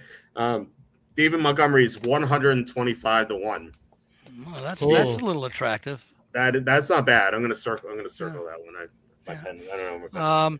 And also anyone on the Bears who could be considered in the class of a featured back. Well, the problem with the Bears is that they do 1A, 1B with Swift and Monangai. That's what I want this. Yeah, Swift is 100-1. Yeah, so I wouldn't going to be a prolific passing team. Yeah, Swift is 100-1, and Monangai I don't see. No, he's 150-1. So, take Scatterbo. Scatterbo. Scatterbo is. I have to find. Let me find him for a second. By the way, do they have 2 categories in rushing for Scatterbo? One going forward, one going backwards. back flips and stuff. Yeah. That was crazy. As someone, I have Cam Scatterbo drafted. I've done 80 or so fantasy drafts so far. I've drafted Cam Scatterbo more than any other running back, and so. My heart skipped a beat. He is 125-1. Cam Scott. Wow, dude, you keep drafting the leading rusher this year. That's awesome. Well, it'll pay out. It'll pay out in the best ball if that's true. Yeah, there you go. Yeah. I don't know what's Bijan Robinson. Oh, that's he's the favorite, 6-1. Okay. Yeah, okay. Well, even that's still pretty good.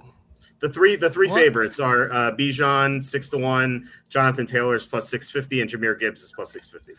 What's Bijan Robinson for being Offensive Player of the Year? I was gonna get to that in a little bit. Can we hold off on that until we get to that page? Yeah. No, we got to talk about it right now. Right now. Oh, fine. No, you'd only have to do that if I guess it was my suggestion because I might forget about it. Oh, I remember. Look, next 10 Andy, you have to minutes. blame the circle. Look at all these pages I have to go through to find Yeah. offensive player of the year. You know, it's ridiculous. No, right. it's better than the one slip that BetMGM gave me. It's like, where is it? I asked BetMGM, like, can you print your NFL futures? And they gave me this. That's it. Oh, just the one. Wow. Just the one. Wait. You have Tuscany with a million pages that you need a small microscope print. to see. Yeah, small print. Yeah. You need like a microscope to see the stuff. Kind of like the guy at the bodega today wanting to charge me $2 for a plastic fork. What was that about? He was joking. No, I wanted to have a fork. I wanted to have a fork to be able to eat the fruit cup. Yeah. He said, "It'll be $2." And I started to do a double take, and then he started smiling. And then he hands me this plastic fork that's in silver that looks like good silverware. Okay. That's why at the end I said, "Do I get my $2 deposit back?" I was wondering about that. And Andy, we were also standing behind a guy for like 5 minutes, and he's like, "Oh, I'm not in line." We're just like, "Oh, you're standing behind some random guy for 5 minutes." That sucks. Yeah, I know. Well, no, because I noticed that there was no register kiosk where we were standing, but at the other end there was.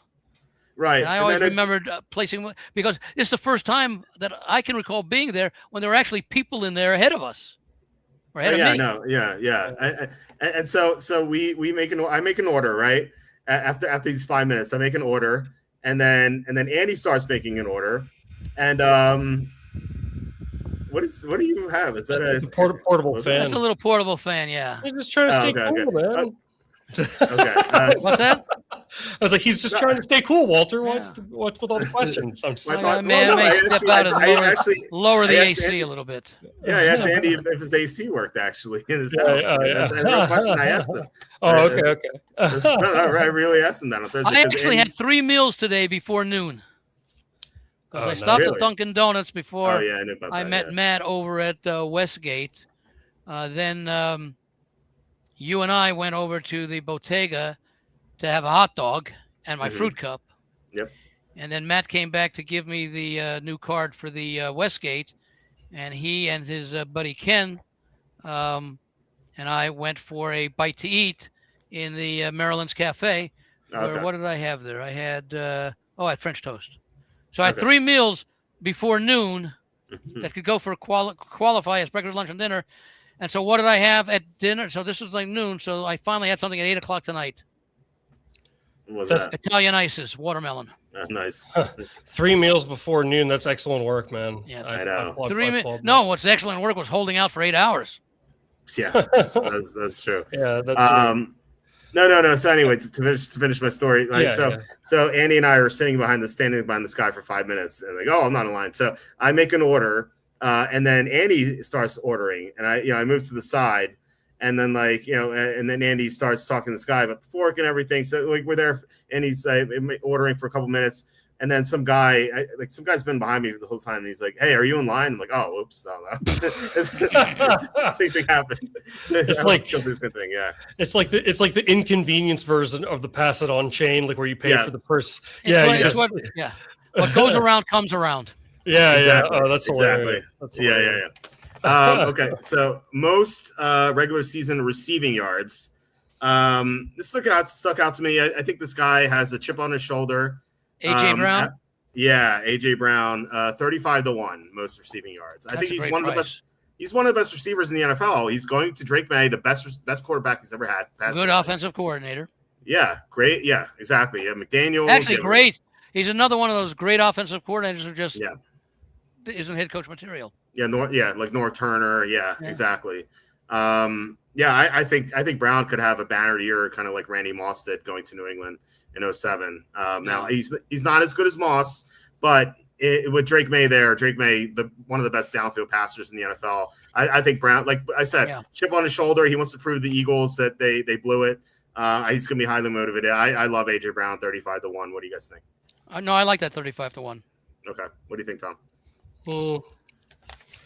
I think I think there's decent value there. I'd be, so long as Kyler Murray starts. If you have it up in front of you, what's Justin Jefferson? For most regular receiving yards, Justin Jefferson is gotta be top 5. He's 15-1. He is. I'll read you the top guys. Jackson Smith-Njigba's the favorite, 6-1, tied with Jamar Chase, 6-1. Puka Nacua, 7-1. Amon-Ra St. Brown is 10-1, and then you have CeeDee Lamb and Justin Jefferson at 15-1. Okay, yeah, top 5, top 6, tied for 5 and 6. Yeah. I wouldn't take Nacua. There's too much. Too many clouds floating around there. Yeah, too many bite marks on women right now. I don't know if I'd take G.S. Smith. Yeah, I think Jason without Clint Kubiak, I think he could. Yeah, he could. I don't think he's going to fall off a cliff. I think he could slip a little bit, like 10% downfall. Who's our guy? How about where's our guy? Moore. Oh, that's a good one. He's got to have. He's going to be way down here. He is 125-1, and he's the featured receiver in Buffalo. Yeah, easily the number one receiver there. Isn't that what we have him for the Offensive Player of the Year? I think we have 250. Oh, okay.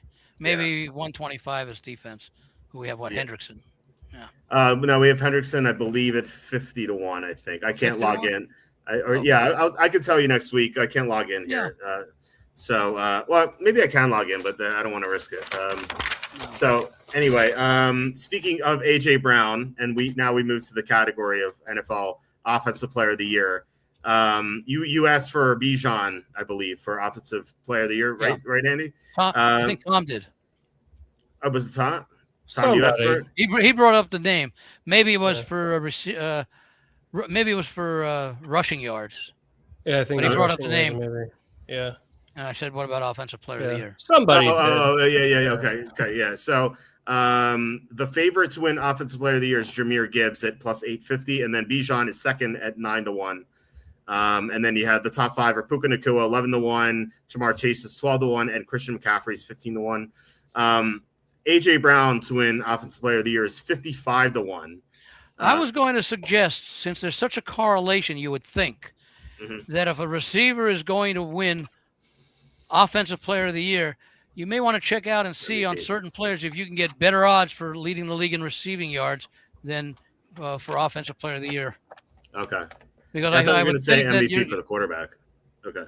Yeah, you save MVP for the quarterback, but Offensive Player of the Year. You're talking about a combination theoretically of running back receiver. Okay. Right. And like a Bijan Robinson or a Saquon Barkley or other guys who can do both. But if you like him as an Offensive Player of the Year at decent odds, maybe you bet him to lead the league in receiving. Yeah. Right. So, I mean, AJ Brown's 35-1. He's 35-1 for receiving leader, but 55-1 for MVP. And by the way, Drake May is 14-1. MVP or Offensive Player of the Year? Oh, sorry. Yeah. Brown's 55-1 for Offensive Player of the Year, and May is 14-1 for MVP. So, those all correlate. What do you guys do? You like Brown? I would take a look. I would take a look at Brown perhaps at both, but certainly, even though it's 35-1 for receiving yards and 55-1 for Offensive Player of the Year, you're going against more players in the Offensive Player of the Year than just trying to find the best player at a certain position, where just receiving yards count as opposed to rushing yards. Or for leading rushing yards, where receiving yards would count also in the battle for Offensive Player of the Year. Yeah, I agree with that. You don't have to worry about the running backs, obviously. So I mean, maybe that both. Tom, what do you think? Would you rather? I don't know how you feel about Brown here, but would you rather have 35-1 on offense on top receiving yards, or 55-1 on Offensive Player of the Year? Oh man, I don't know. Why don't you? Let me tell you why I think both. Why not both? Let me tell you why the 35-1 has the attraction. It's easier to cash. Yeah, smaller field is smaller. To your point, when you take Offensive Player of the Year, it's usually a combination of rushing or can be a combination of rushing and receiving. Whereas if you're going for receiving yards, you're just talking about most yards, and same thing for running back. So you could have somebody who wins out. Now, of course, it goes against our Moore play, so where he's not going to. Well, they might use him on a couple of plays, not very many out of the backfield. But basically, you're looking at combination receiving and rushing to win the Offensive Player of the Year versus just one of those two specialties for rushing and one of those two specialties for receiving. So if you're not having any running backs in the race for receiving yards, but you like him receiving yards like we do with Moore for and A.J. Brown as well, maybe you certainly play him for receiving yards in addition to Player of the Year, as opposed to vice versa, where you would play him for Player of the Year and not play him for receiving yards. Because he could easily have the most receiving yards, but lose out to Offensive Player of the Year to a guy who maybe has a couple of hundred yards, less receiving yards, but has a lot of rushing yards and maybe just a few hundred receiving yards to put him over like a Saquon Barkley, for example. Yeah, here's something to throw at you too. Like, what if Brown is second in receiving, but he wins Offensive Player of the Year because he has like 18 touchdowns compared to the next guy who's 14. Yeah, that's a factor too. So maybe like Tom said, maybe both is the answer here. Yeah. Kind of like hedge the thing is though, he may not lead in receiving yards, but he may lead in touchdown yards. But he's probably going to have a lot of lengthy touchdowns in there. He's going to have 18 of them as opposed to 11. Yeah, that's true. Okay. A couple by the way, what are the leading? You may not have it right at your fingertips, but maybe you could look it up. Say back over the last 7-8 years, and maybe we'll throw out the COVID season of 2020. What number of touchdowns has led the receiving touchdown leader, and what number of touchdowns has led the rushing touchdown leader? And the reason I say that is you would say, it's got to be the receiving because you got quarterbacks throwing 35, 45 touchdowns. But you got several receivers that could split up that 35 or 40, and you may have 1 to 1.5 running backs who would get their touchdowns via either rushing, which the receivers likely don't have, and the receptions that that comprise part of the 45 touchdown passes that the quarterback has. It's not that easy of an answer on first blush. So I have the answer for you. So Jack Smith-Njigba last year had 10 touchdowns. He had 1,829 yards. That's why he won. But did the 10 touchdowns lead the league for receivers? That's what I'm looking for. Certainly not. Yeah. What's that? Not. No. Was it last year? Devontae Adams had like 20. He had. Adams was in the teens. But see, what I'm looking for is not who it was, but what number did it take to lead the league in receiving touchdowns versus what number did it take to lead the league in rushing touchdowns. All right. So in the past, how much you want to go back to?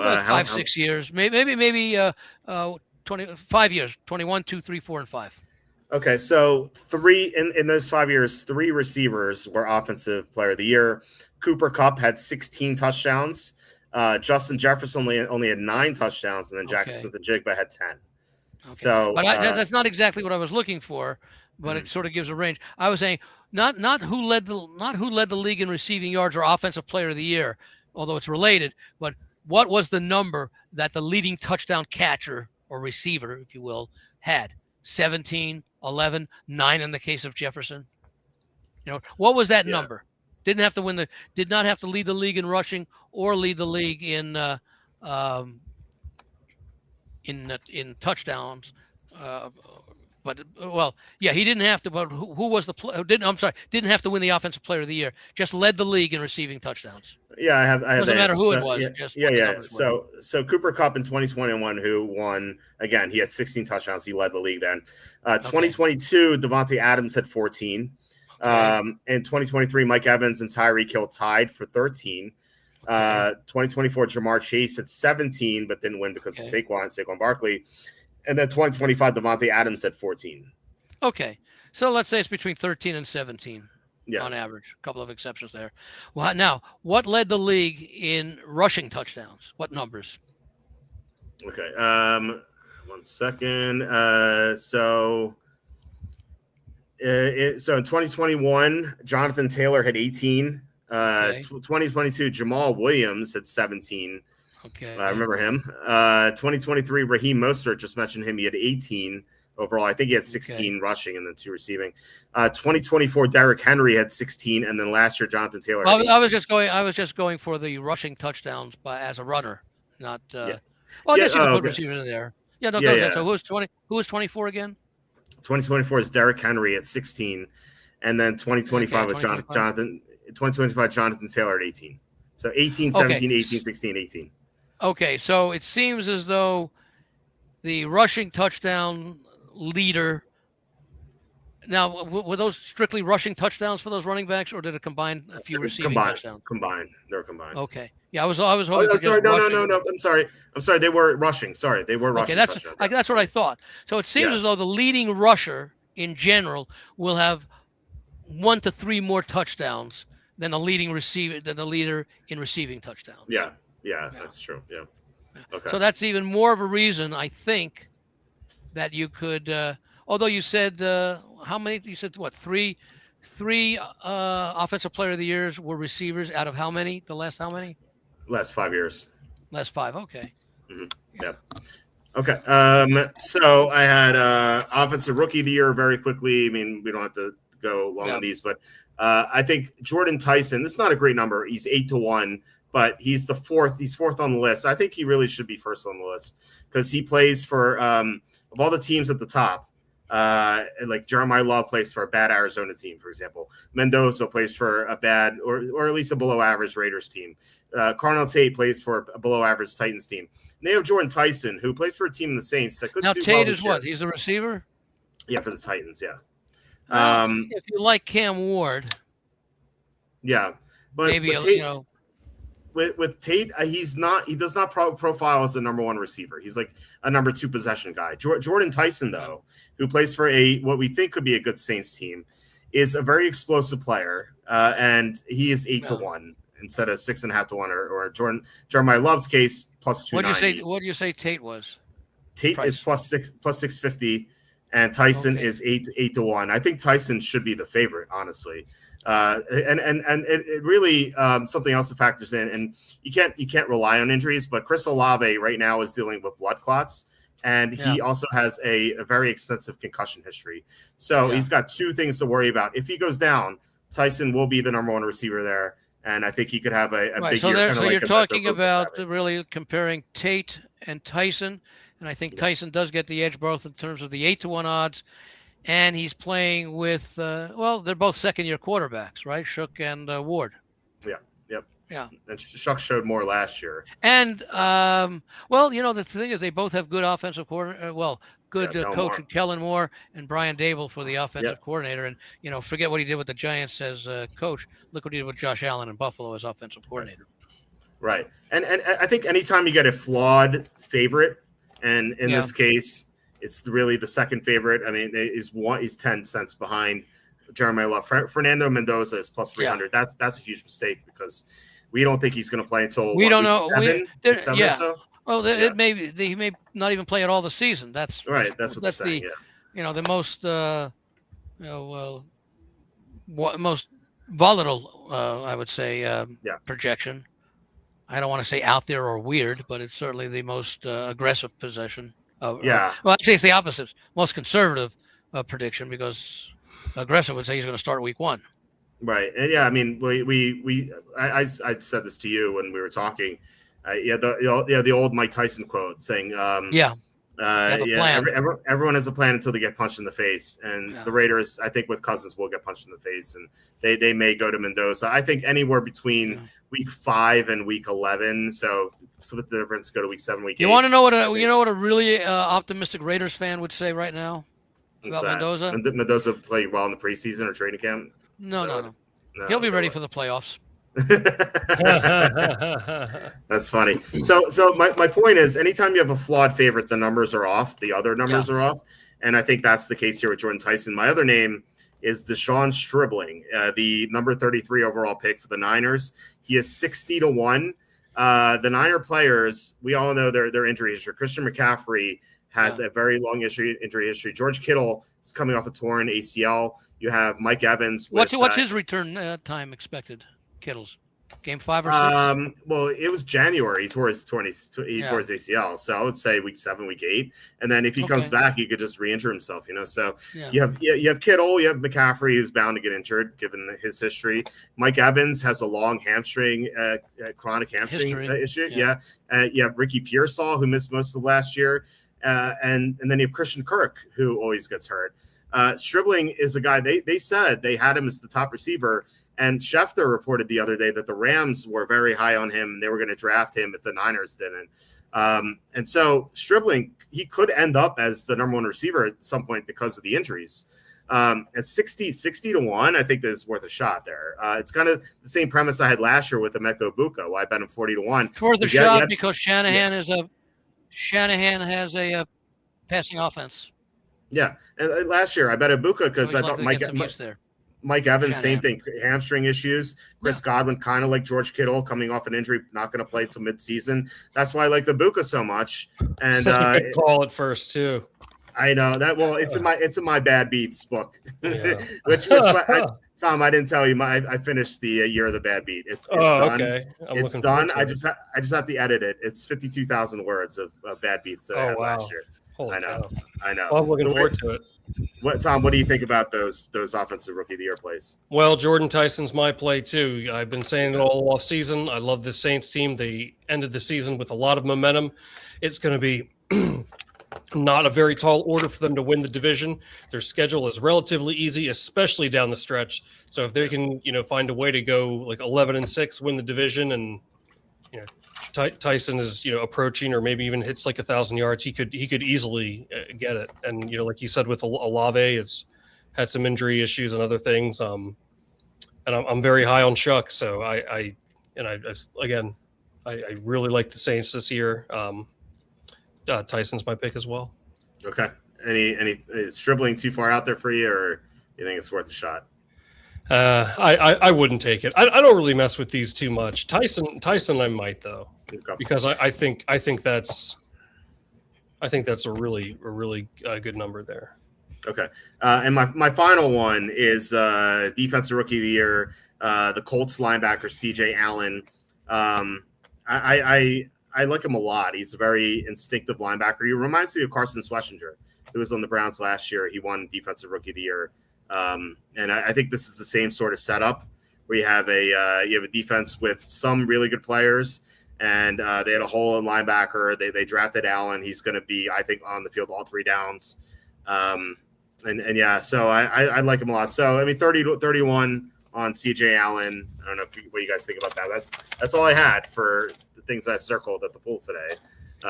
So is that what it says on your racing forms there, son? Yeah, I don't know. I'm not informed enough to make a defensive rookie. Yeah, I'm not sure. Again, playing for the Colts, I'm not sure how impactful he might be. Well, the last year's defensive rookie of the year played for the Browns. So if he can win it, I think the Colts got it. But how much did playing for the Browns with Myles Garrett help him? Look. The Colts have DeForest Buckner, Sauce Gardner, and those two great players. I think Laiatu Latu could have a big year this year. So the Colts have some decent defense players, some good ones. They have a couple glaring holes, but I think any defensive backs or safeties that you like as rookies that are playing on contending teams. You like Dallas and Caleb Downs. This is not a good number, but he's 7-1. He's an all-star safety. Yeah, he's 7-1. 7-1. Yeah. No, it's not. It's a bad number. In something like rookie of the year, I like your number 30-1 because you really need a decent price because you don't know how many of these rookies are going to come close to living up to, their draft position. A lot of it has to go with the team and the scheme. Right. That they are in, and some may just not adapt to the NFL as well.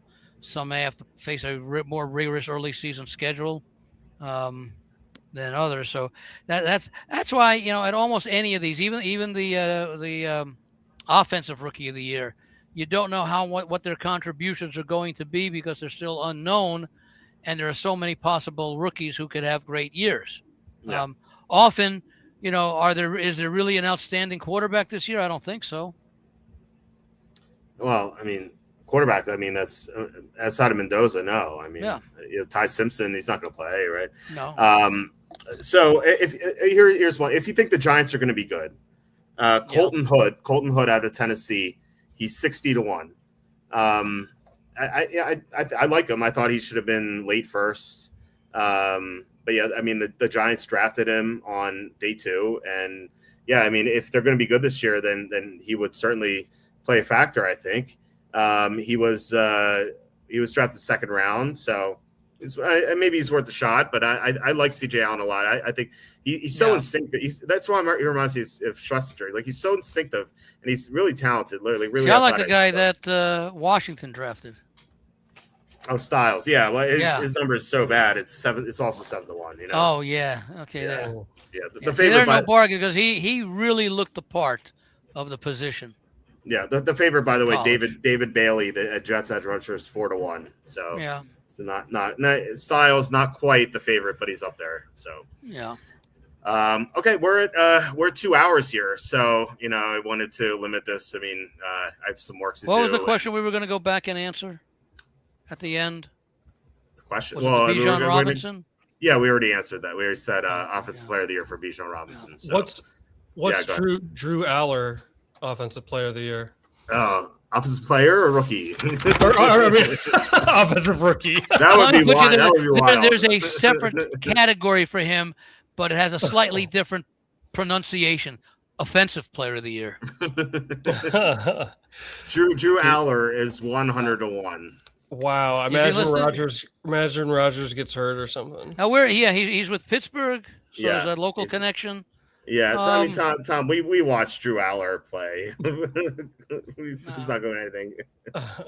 But I'm just saying, he has zero pocket awareness. This guy, he's got a great arm, but he's no clue what's going on. And like when he's dropping back. Will he learn anything? Because he may not play, but will he learn anything behind Rodgers?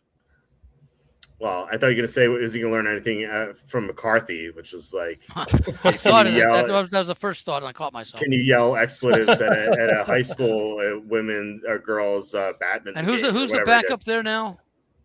Well, Drew Aller. Well, no, Drew Eller's. I know, I'm just checking. The backup is still Mason Rudolph. Mason Rudolph. Okay. Yeah. Who's the one who went to the Eagles? Pickett went to the Eagles, right? Yeah, but now he's with Carolina. Okay. Yeah, the Eagles have they have the Irish assassin in Tanner McKee, and then they signed. You like him a lot. I like McKee, yeah, and then they signed Andy Dalton for some reason. I think they may try to trade McKee because it's his contract. The Red Rifle. What? The Red Rifle. It's what year? It's McKee's contract year, so I think they're going to try to trade him. Why would they try? But why would they try to trade? Because they don't want to pay a new contract. Want to extend his contract? Yeah, I mean he's going to be free agent. I mean, he's got such great potential. And what's Dalton? Dalton is a backup for emergency situations. He's at the end of his career. Right, what's he like? 38, 39? Yeah, but McKee could get a big contract. Like, what are the Eagles going to do? Sign him to a big contract? But already have Hurts sign a big contract. Like you can't really do that. I think that that teams realize if you want to make it to the Super Bowl, you got to have a pretty good number 2. Yeah, I mean the Eagles know that from Foles, but they could. I mean, they could draft someone. They could find someone next offseason. Yeah, but then you got to invest 2-3 more years in them. Yeah, which might be okay. Who knows how long Hurts will play? What's Hurts' contract status? I think he got paid recently, if I'm not mistaken. Jalen Hurts, he signed a 5-year, $255 million contract. When did this occur? How old is he? When did he come out? Did he come out the year of Trevor Lawrence? He was the COVID year. He's 2020. Okay. Yeah. He's gonna be 28 in August. And he has the Eagles have a potential out with him in 2028. So he's after the season. After these 2 seasons, the Eagles have a potential out with him. So after the 27th season, they have a buyout or a they could option, I guess. Right. Yeah. Right. You think they're going to get rid of him? Well, they got rid of Wentz. If he doesn't improve, McKee's third year or fourth year? Sorry, what? McKee's 3rd year or 4th year? Oh, McKee is it's his third year. No, fourth year. Is that the option? This is fourth year. This is fourth. Yeah, I was going to say fourth year is when you can extend the rookie contract. Yeah, he was 2023. So this is number 4 right now. So that's why he's going to be rookie. I mean, free agent after this year. Was he on the roster for all 4 years? Yeah. He was a 5th round pick, I think. 6th round pick. So. Where did he go to school? Was it Indiana? Stanford. That's what it was. Stanford. Okay. I knew the colors were red and white. I'm like, Indiana? No, it's Stanford. Oh. Yeah. So, no, I do like him. I think he has. Could have been UNLV. I got it right here, red and white. Yeah, that's true. Little black, red and white. Yeah. Okay, guys. Great show tonight. If they are high on McKee, it might be worth it to see what they could do to sign him as an extension if they really like him. Or I mean, they traded Wentz. They could trade Hurts if they're not pleased with him. I know they have some issues with him and how he's developed. He's not developed well as a passer. You're talking about Hurts? Yeah. They have some concerns with him. So that's what happened with Wentz. They re-signed him and then they traded him right away. So it could happen. So all right, guys, great show tonight. Let's go top to bottom. The exit, Tom at Quacky_T on X. Tom, do you have anything you want to shout out? Nothing to shout out. I just appreciate everyone hanging out, and it was fun doing this 3-man show tonight. Andy, it was great to hang with you, man. So, and Walt, as always, of course. Yeah, you're still coming out to Vegas, aren't you? At some point? Yeah, I'll keep you posted. Yeah, I'm in the middle of moving and running around, so I need things to calm down. That's too bad you couldn't join us these last few days. I know. I had so much going on, but sorry I missed it. We had a lot of fun with stuff here. Andy is at thelogicalapproach.com. Andy, do you want to say anything on the way out? No, if they want to check it out, they can check out the newsletters that I put out during football season, including one that is specifically geared towards NFL teasers, which has been successful over the years. And more importantly, as I try and get a little bug here on the light, but people want information about the contests and what's involved. And I do the proxying, but I explain all the contests and what I do as a proxy, but also give you the highlights of what the rules are, links to the official rules. And the one thing I say is that if you're seriously thinking about entering a contest, you have to be in Las Vegas to personally enter it, or have like a friend, a colleague, a family member, or someone you can trust, because any monies that would be won from that entry would be paid to the official registrant. The proxy doesn't get involved in collecting any of the winnings. The person who makes the handicapping and selections and sends them in to the proxy doesn't get paid. Only the person whose name is listed as the official registrant, but that person can also dictate to Circa or Westgate to whom they would like the proceeds of any prizes paid. And of course, there are tax implications that you would have to work out. I believe like Circa does require, if you're going to have your winnings, let's say you're a 4-person team and you win $50,000 for finishing in whatever place you finished in, and 4 partners, you'd each get $12,500. That what the Circa does is it would have, and I think it's still the case, I'm not positive on that, I think they only pay out in person initially, which doesn't seem right. They should be able to do it by check, and maybe they have a way of dealing it as far as getting the information, but they will have you sign the appropriate IRS form. I don't believe they withhold anything, but they have to report the winning. So if you're like a team of 4, I'll do like Walt, you and Tom are partners. So Walt, you would have to have Circa Circa pay half the proceeds to Tom, and Tom would have to provide his social security number and the other information. I'm going to turn this light off, and maybe the thing will drop dead. That little bug. I ain't paying tax. I'll be over the border in Mexico with the white meat, man. I ain't paying your tax. Well, that's up to you. I'm just talking about the requirements of getting the money to you. Walt would have to direct them, but you would have to fill something out. I'm not quite sure. I thought that maybe the winner has to be there in person, but for $1 million, they'd be able to go there and get room and board at the Circa if they did that. But I'm not quite sure. Ultimately you would get paid, but I think they said if you don't come in to collect within a year, they would then send you a check at your last known address. They would try to contact you. If we get first, we're going, Walter.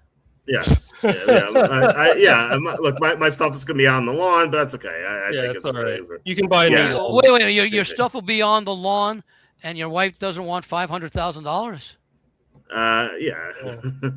Yes. Yeah, you can buy a new lawn with that. Yeah, right.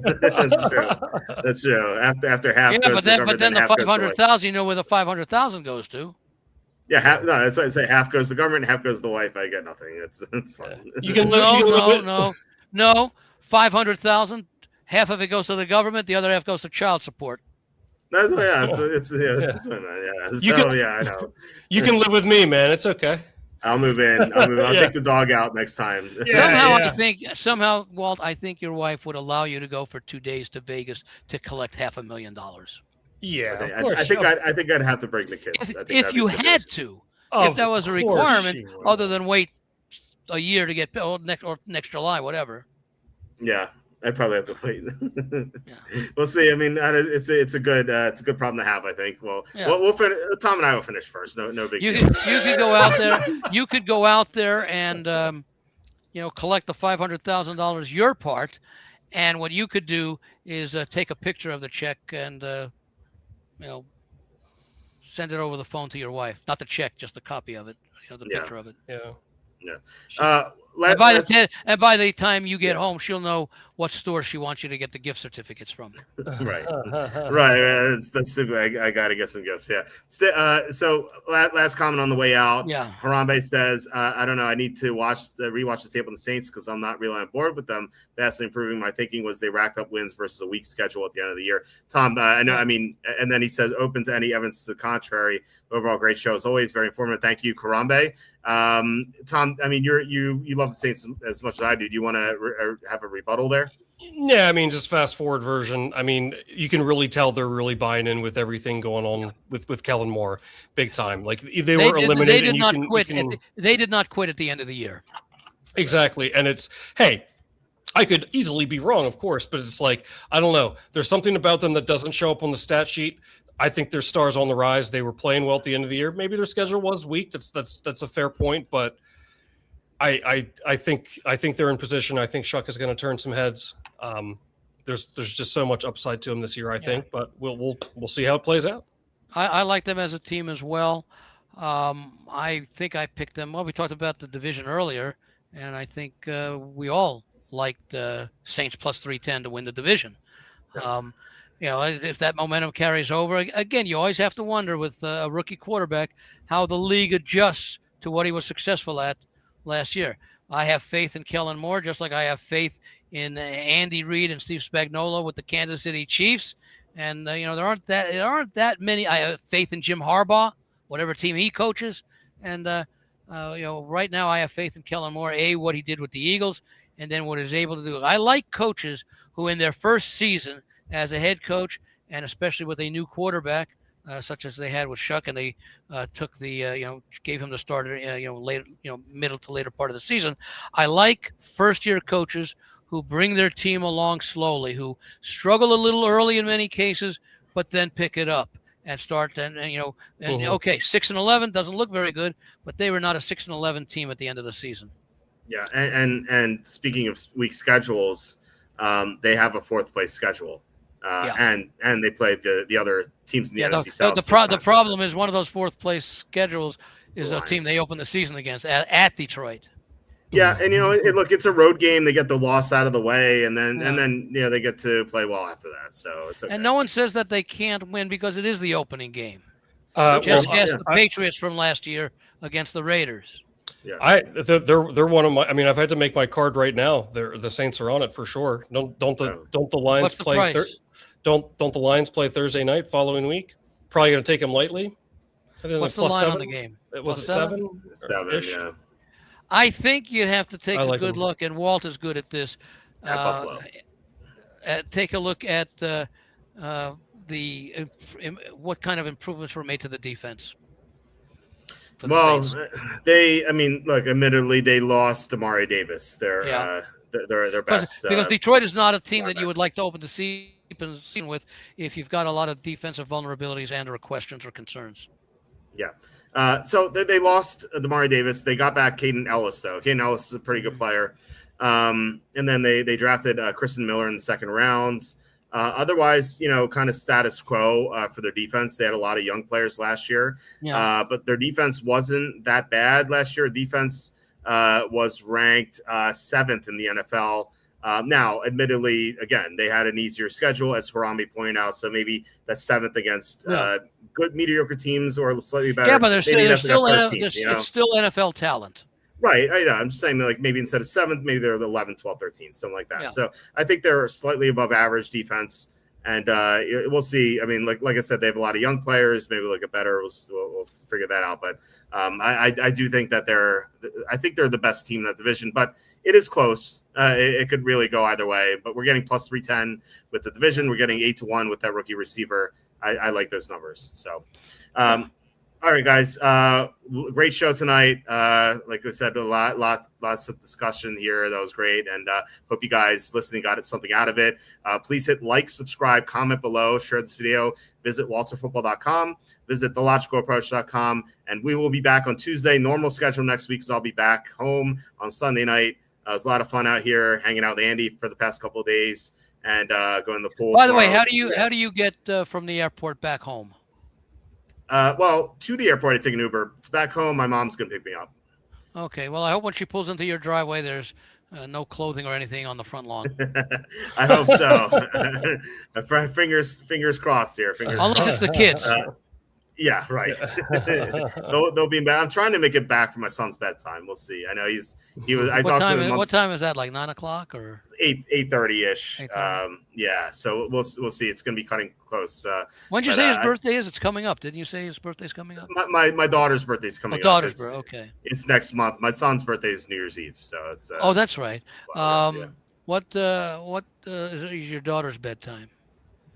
It's about the same. So we take him upstairs at around 8:10, 8:15, and then we read to my daughter, and then we put my wife puts my daughter to sleep. I go into my son's room, and then I read him a few books, and he usually passes out. Which books do you read? Your Jerks of the Week? Yeah, it's a great one. Actually, he picked up. He's like, "Daddy, can we read this one?" I'm like, "That's a little long." And so he likes. Oh, so you have read some to him? No. He saw the cover, and the cover is cartoony. So yeah, he thought it'd be entertaining. But I'm like, no, there's no pictures in here. It's all words. So no, it's usually like Paw Patrol or Sonic the Hedgehog type of books. He does have science books that are pretty good, but they are dry, and he usually falls asleep faster. Well, it's better than reading EPA rankings to him. Yeah, that'll make him fall asleep very quickly. He's reading. He's into math, though, isn't he? Yeah, he actually likes. He's like, "Daddy, what's 5 and 6? 11." I don't know why he asked me, but he does that. He always does that too. Man, what's 5 and 6? Arizona's record was 6 games to play. I mean, that'd be way over the total. I mean, that's pretty good for them, you know. That's 4.5. But anyway, no, it's actually 4, I think, or 3.5. But anyway, 4.5. You mean the effective total may be 4, but I think the bettable total, that you're offered is 4.5. Yeah, the 4.5 under is like minus 200, you know. So, anyway, all right, guys. Hope you have. Which makes you wonder why they didn't make it 3.5. I don't know. 3.5 minus 200 at 4.5. It's got to be what, minus 120 on the 3.5. 80-cent spread. For one game? I mean, I have it here. I mean, number? like over a whole number, right? Yeah. Consult your newspapers. You know, the thing with the Cardinals is, like, I don't think they're that as horrible as people think they are. But they're bad. I'm not saying they're not bad, but they're not as horrible as people think they are. The problem is their schedule is so hard. Well, 6 games that they expect that they're going to be not just underdogs, but probably solid underdogs in. Yeah. Actually saying Cardinals 4.5 is minus 145. Okay, that's reasonable. That's pretty a reasonable number to consider playing under if you can't find more than 3. I won't say likely, but I would say possible wins. Maybe you could find one possible win. But, you know, when you're talking – see, I find trouble playing under low numbers like that because you never know going into a season. They're low for a reason, but that's because of what they did last year or the year before perhaps. We don't know. Look at again, New England's a different situation because they were expected to do well last year. But take a look at some of the other teams. Take a look at Jacksonville. New Orleans, I think, was 4.5, and they ended up winning 6. But Jacksonville was probably around, 6.5, maybe 7 or something like that. And they won, 13? So there's always going to be some team. And, you know, where would you have ranked last year Jacksonville versus Arizona? Because it wasn't that many years ago that Arizona was a 500 team. Actually, I was high on Jacksonville last year. I bet them to win the division. I remember you like them. Yeah. Yeah. But I don't remember what their season win total was. It's probably 6.5 or 7. I think you're right. Yeah, that's what I would think. Yeah. Yeah. All right, guys. We will talk to you on Tuesday. I hope you guys have a great weekend, and I'll talk to you later. Yep. See you later. Bye, guys.